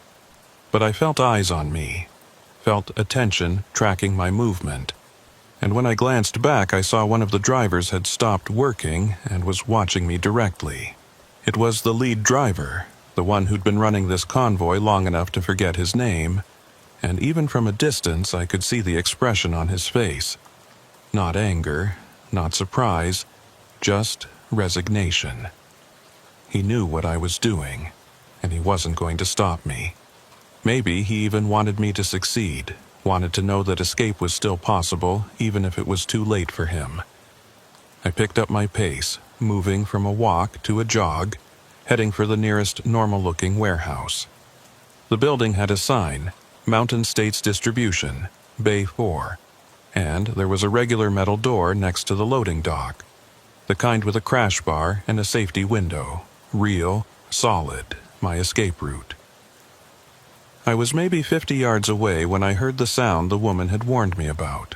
Not wind chimes exactly, but close, a crystalline ringing that seemed to come from everywhere at once, and it was accompanied by a feeling of pressure, like the air was getting thicker, harder to move through. I ran, flat out, sprinting across the pavement, my breath burning in my lungs, my boots pounding on concrete. Behind me, I heard shouts, voices calling for me to stop, to come back, but I didn't look. I focused on that door, on the crash bar and safety glass, on the normal world beyond it. 30 yards, 20. The ringing grew louder, more insistent, and I felt the baseline structures starting to fade, starting to lose solidity. The building ahead was becoming translucent again, its details blurring, and I knew I had seconds left, maybe less. I hit the door at full speed, slamming into the crash bar with my shoulder, and felt it give. The door swung open, and I stumbled through into darkness, into what felt like a storage room or utility closet, and I spun around to see the parking lot outside. The impossible structures were becoming more solid, more real, while the baseline buildings faded. I could see the convoy drivers standing in formation, watching the doorway I'd come through, and one of them, maybe the woman who'd helped me, raised a hand in what might have been a wave or a farewell. Then the intersection closed completely, the ringing stopped, and I was looking at a normal warehouse wall with the normal cinder block construction and normal graffiti tags. I stood there gasping, my hands on my knees, waiting for my heart to slow down. The room around me was exactly what it appeared to be: a utility closet in a warehouse, full of cleaning supplies and broken pallets and all the mundane debris of normal industrial operations. There was a light switch by the door, and when I flipped it, fluorescent tubes buzzed to life overhead, revealing a completely ordinary space. No darkness that absorbed light, no geometric symbols, no alien physics. Just a normal room in a normal building in what I hoped was normal Montana. I found another door leading deeper into the warehouse, pushed through it, and emerged into a main floor area full of shipping containers and forklifts and workers in reflective vests. Real workers, real people, who glanced at me briefly before going back to their tasks. Nobody seemed surprised to see me. Nobody questioned why I'd come out of a utility closet instead of through the main entrance. I was just another person in a busy warehouse, unremarkable and uninteresting, and that anonymity felt like the greatest blessing I'd ever received. I made my way to the front office, found a receptionist who directed me to a phone I could use. I called my dispatcher, expecting to have to explain where I'd been, why I'd missed my delivery schedule, why I'd disappeared for what must have been hours or days. But the dispatcher didn't seem concerned. "Travis, yeah, you're right on schedule. Deliveries not until tomorrow afternoon. You're making good time. What do you need?" I checked the calendar on her desk. It showed the same date as when I'd left Billings, maybe 6 hours later. No days lost, no time missing. Like the hours I'd spent in that convoy had never happened, had taken place in some parallel duration that didn't affect baseline timeline. I made an excuse about needing to check my rig, about possible mechanical issues, and asked where I could find the parking area. The receptionist gave me directions, led me to a window that overlooked the warehouse's truck lot, and there it was. My Freightliner, parked exactly where I must have left it before. Before what? Before entering the impossible depot? Before getting caught by the convoy? I couldn't make sense of the timeline, couldn't reconcile my memories with what the calendar and dispatcher were telling me. But my truck was there, solid and real, and when I went out to inspect it, everything was normal. The load was secure, the engine was cold like it had been parked for a while, and my logbook showed the last entry from Billings with nothing unusual noted. I climbed into the cab, sat in the driver's seat, and tried to process what had happened. Had it been real? Had I actually driven with that phantom convoy through impossible space? Or had I fallen asleep at the wheel somewhere and dreamed the entire experience? But my clothes smelled like that artificial cleanness from the other place, and when I checked my old GPS unit, the one I'd plugged in during the convoy, its memory had been completely wiped. Not just erased, but corrupted at a hardware level, showing error codes the manufacturer probably didn't know existed. I stayed in that warehouse parking lot for the rest of the day, and all of that night, too shaken to continue driving, too afraid I'd somehow slip back onto that dark highway if I left the safety of normal space. Other trucks came and went, drivers moving through their routes with easy confidence, and I envied their certainty, their belief that roads only went where maps said they went. I knew different now, knew there were other routes running parallel to ours, roads that could reach out and pull you in if you weren't careful, if you weren't paying attention, if you happened to be in the wrong place at the wrong time. The next morning, I completed my delivery without incident, dropped my load at the designated site near the North Dakota border, and started the drive back to Billings. I took the interstate the entire way, stuck to I-94 and I-90, refused to use any secondary highways or shortcuts, even when they would have saved time. Highway 19 appeared on the signs a few times, exit ramps offering access to that two-lane state road, but I passed them by without slowing down. I'd never drive that route again, never take the risk that whatever had happened before might happen again. But 2 days after returning to Billings, while I was at home trying to sleep in my own bed, I heard something that made my blood run cold. It was the CB radio in my truck, still parked outside in the driveway, and it shouldn't have been on. I'd turned everything off before leaving the cab, had checked all the switches, had even disconnected the battery to prevent any drain. But I could hear it through my open window, that familiar hiss of static, and underneath the static, faint but distinct, voices. The voices from the convoy. Maintain formation. Next loop begins at 0300. New driver still hasn't returned. I ran outside in my bare feet, yanked open the driver's door, and stared at the CB unit. It was off. The power switch was in the off position. The battery was disconnected, but the screen was glowing faintly, and the speaker was producing sound. I grabbed a wrench from my toolbox and started to disconnect the entire unit, to physically remove it from the dash. But before I could get the mounting bolts loose, the woman's voice came through. That southern drawl, unmistakable. "Hey, sugar, just wanted to check in, make sure you made it all the way back. Some drivers, they think they've escaped, but they're really just in between loops. The route has a way of calling you back. You hear it yet? That pull to get back on the road at night, to take the long way, to see what's out there in the empty places?" I ripped the CB unit free, tearing wires, breaking connectors, and threw it as hard as I could across the yard. It hit the fence, broke into pieces, and went silent. But the damage was done. The seeds of doubt were planted. Because I did feel it, that pull she'd described.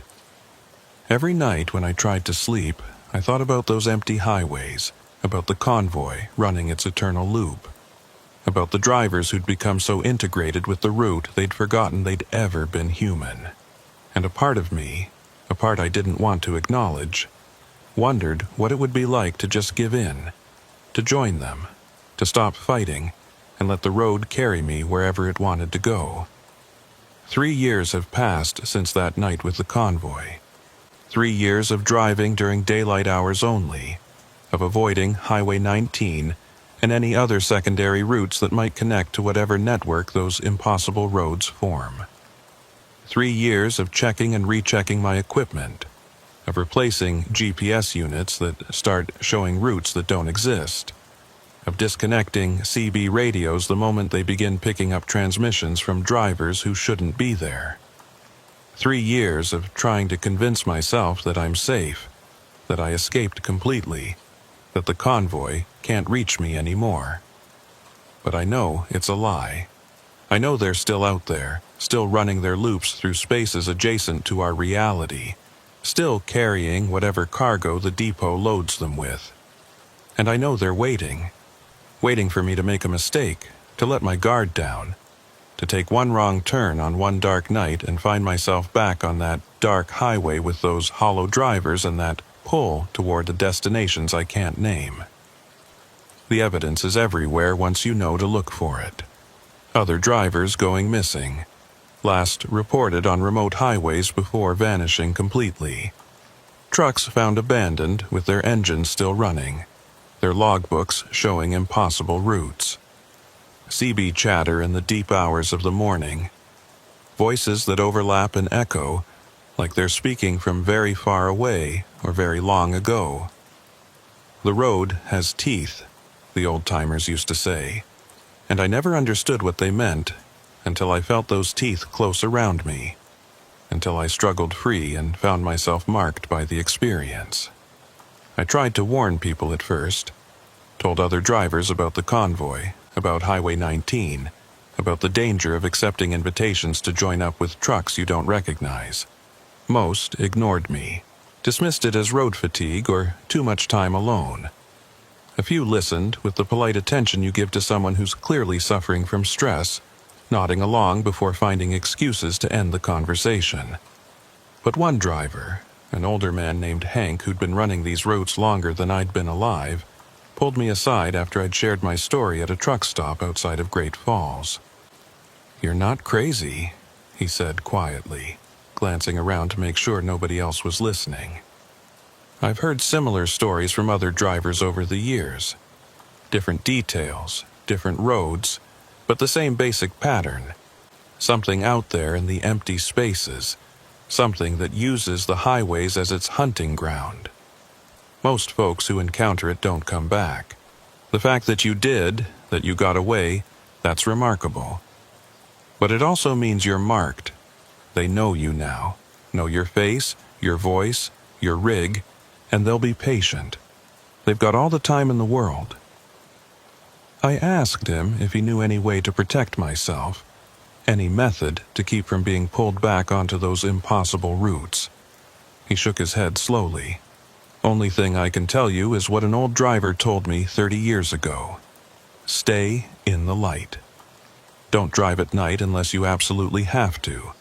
Don't trust your GPS if it shows routes you don't recognize. And most importantly, don't ever, ever drive alone on secondary highways after midnight. That's when they're strongest, when the boundary between their roads and ours gets thin enough to cross." I've followed that advice as much as I can, but it's getting harder. The pull toward night driving gets stronger every month, like an itch I can't scratch, a hunger I can't satisfy.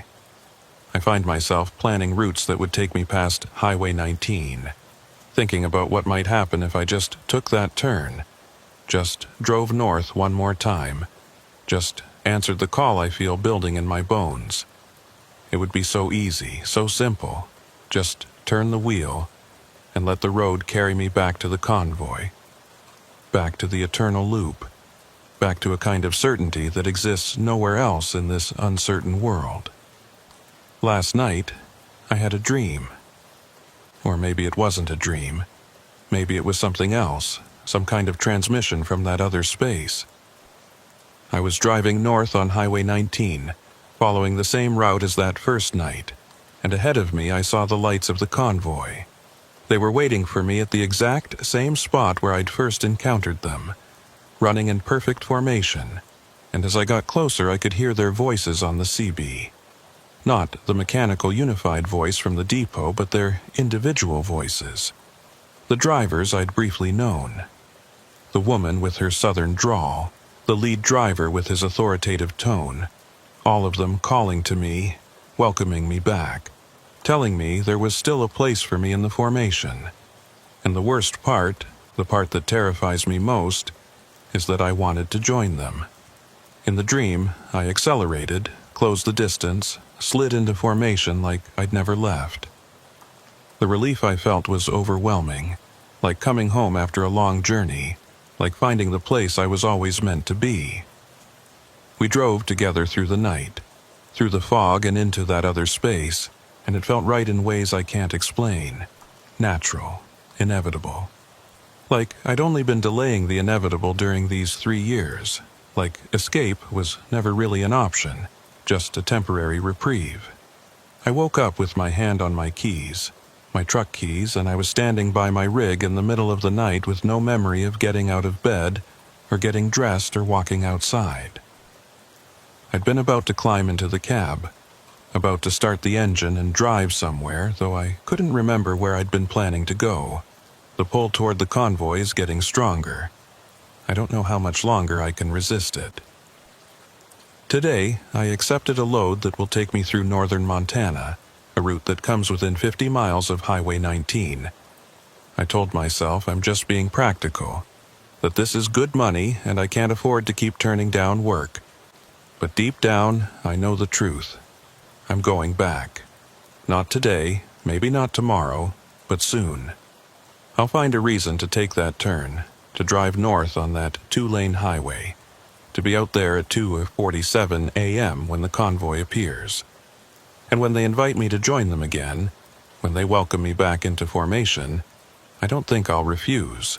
Because the thing about that convoy, the thing I haven't told anyone, is that it wasn't just terrifying. It was also peaceful. There was certainty there, a sense of purpose, a role to fill in a pattern larger than myself. No more decisions about routes or schedules or whether to accept this load or that one. Just the road, the formation, the eternal loop. And after 19 years of driving solo, of making every choice myself, of carrying the weight of independence and freedom, that certainty looks less like a prison and more like relief. The CB unit I installed to replace the one I destroyed has started picking up signals again.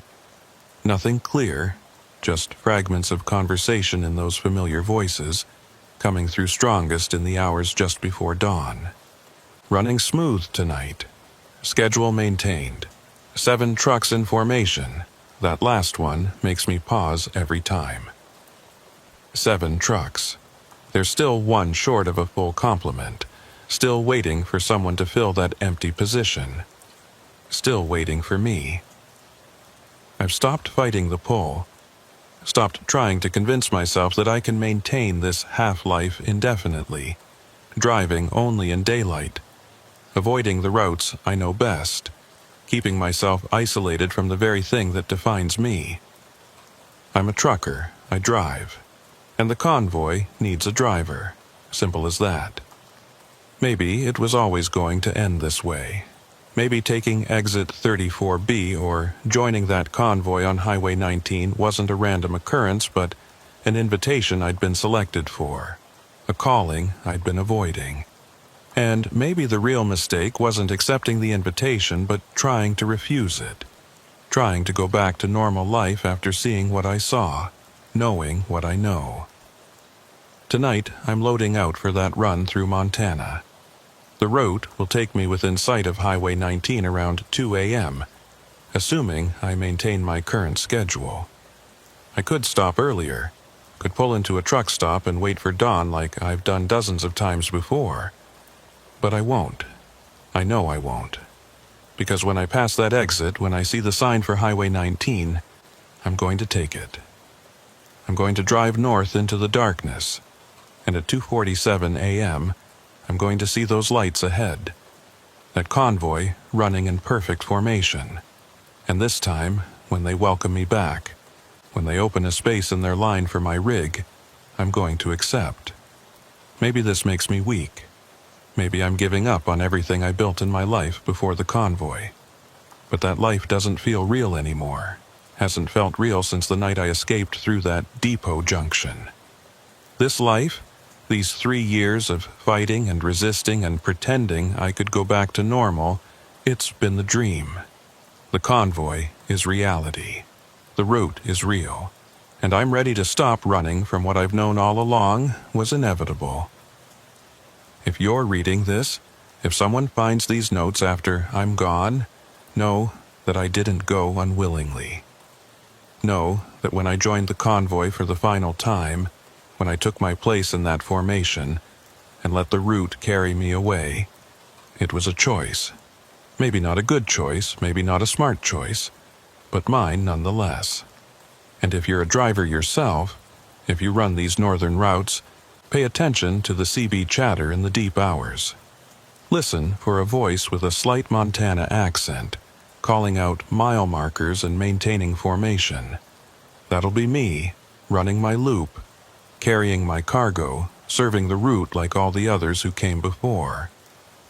And if you ever see lights ahead on a dark highway, a convoy of trucks running in perfect formation, and a voice on the CB invites you to join up, think carefully before you answer. Because once you join, once you take your place in that line, there's no going back. The route becomes everything. The convoy becomes family. And the world you knew, the life you had, it all fades like a dream you can't quite remember. But maybe that's not such a bad thing. Maybe purpose is worth more than freedom. Maybe belonging is worth more than independence. Maybe the convoy understands something the rest of us spend our whole lives trying to avoid. That we're all heading to the same destination eventually, and there's comfort in traveling together, even if the route takes us places we never planned to go. 3 hours until I load out. 6 hours until I reach that stretch of Highway 19. 7 hours until 2:47 a.m., until the convoy appears, until I make my choice for the final time. I should be afraid, should be fighting this pull with everything I have. But all I feel is tired. Tired of resisting. Tired of being alone. Tired of pretending that escape was ever really possible. The CB just crackled with static, and underneath it, so faint I almost couldn't hear it, a voice. Her voice. That southern drawl I'd recognize anywhere. "See you soon, sugar. We've been waiting. Your spot in the formation is still open. Come on home." And I will. God help me, I will. Because the convoy is calling, and this time, I'm ready to answer. This time, I'm going to drive north and never look back. This time, I'm going to take my place in that eternal procession and let the route carry me wherever it goes, for as long as it takes until I forget there was ever anything else. Until the road is all I am and all I need to be. The convoy runs forever, and soon I'll be running with it. Forever.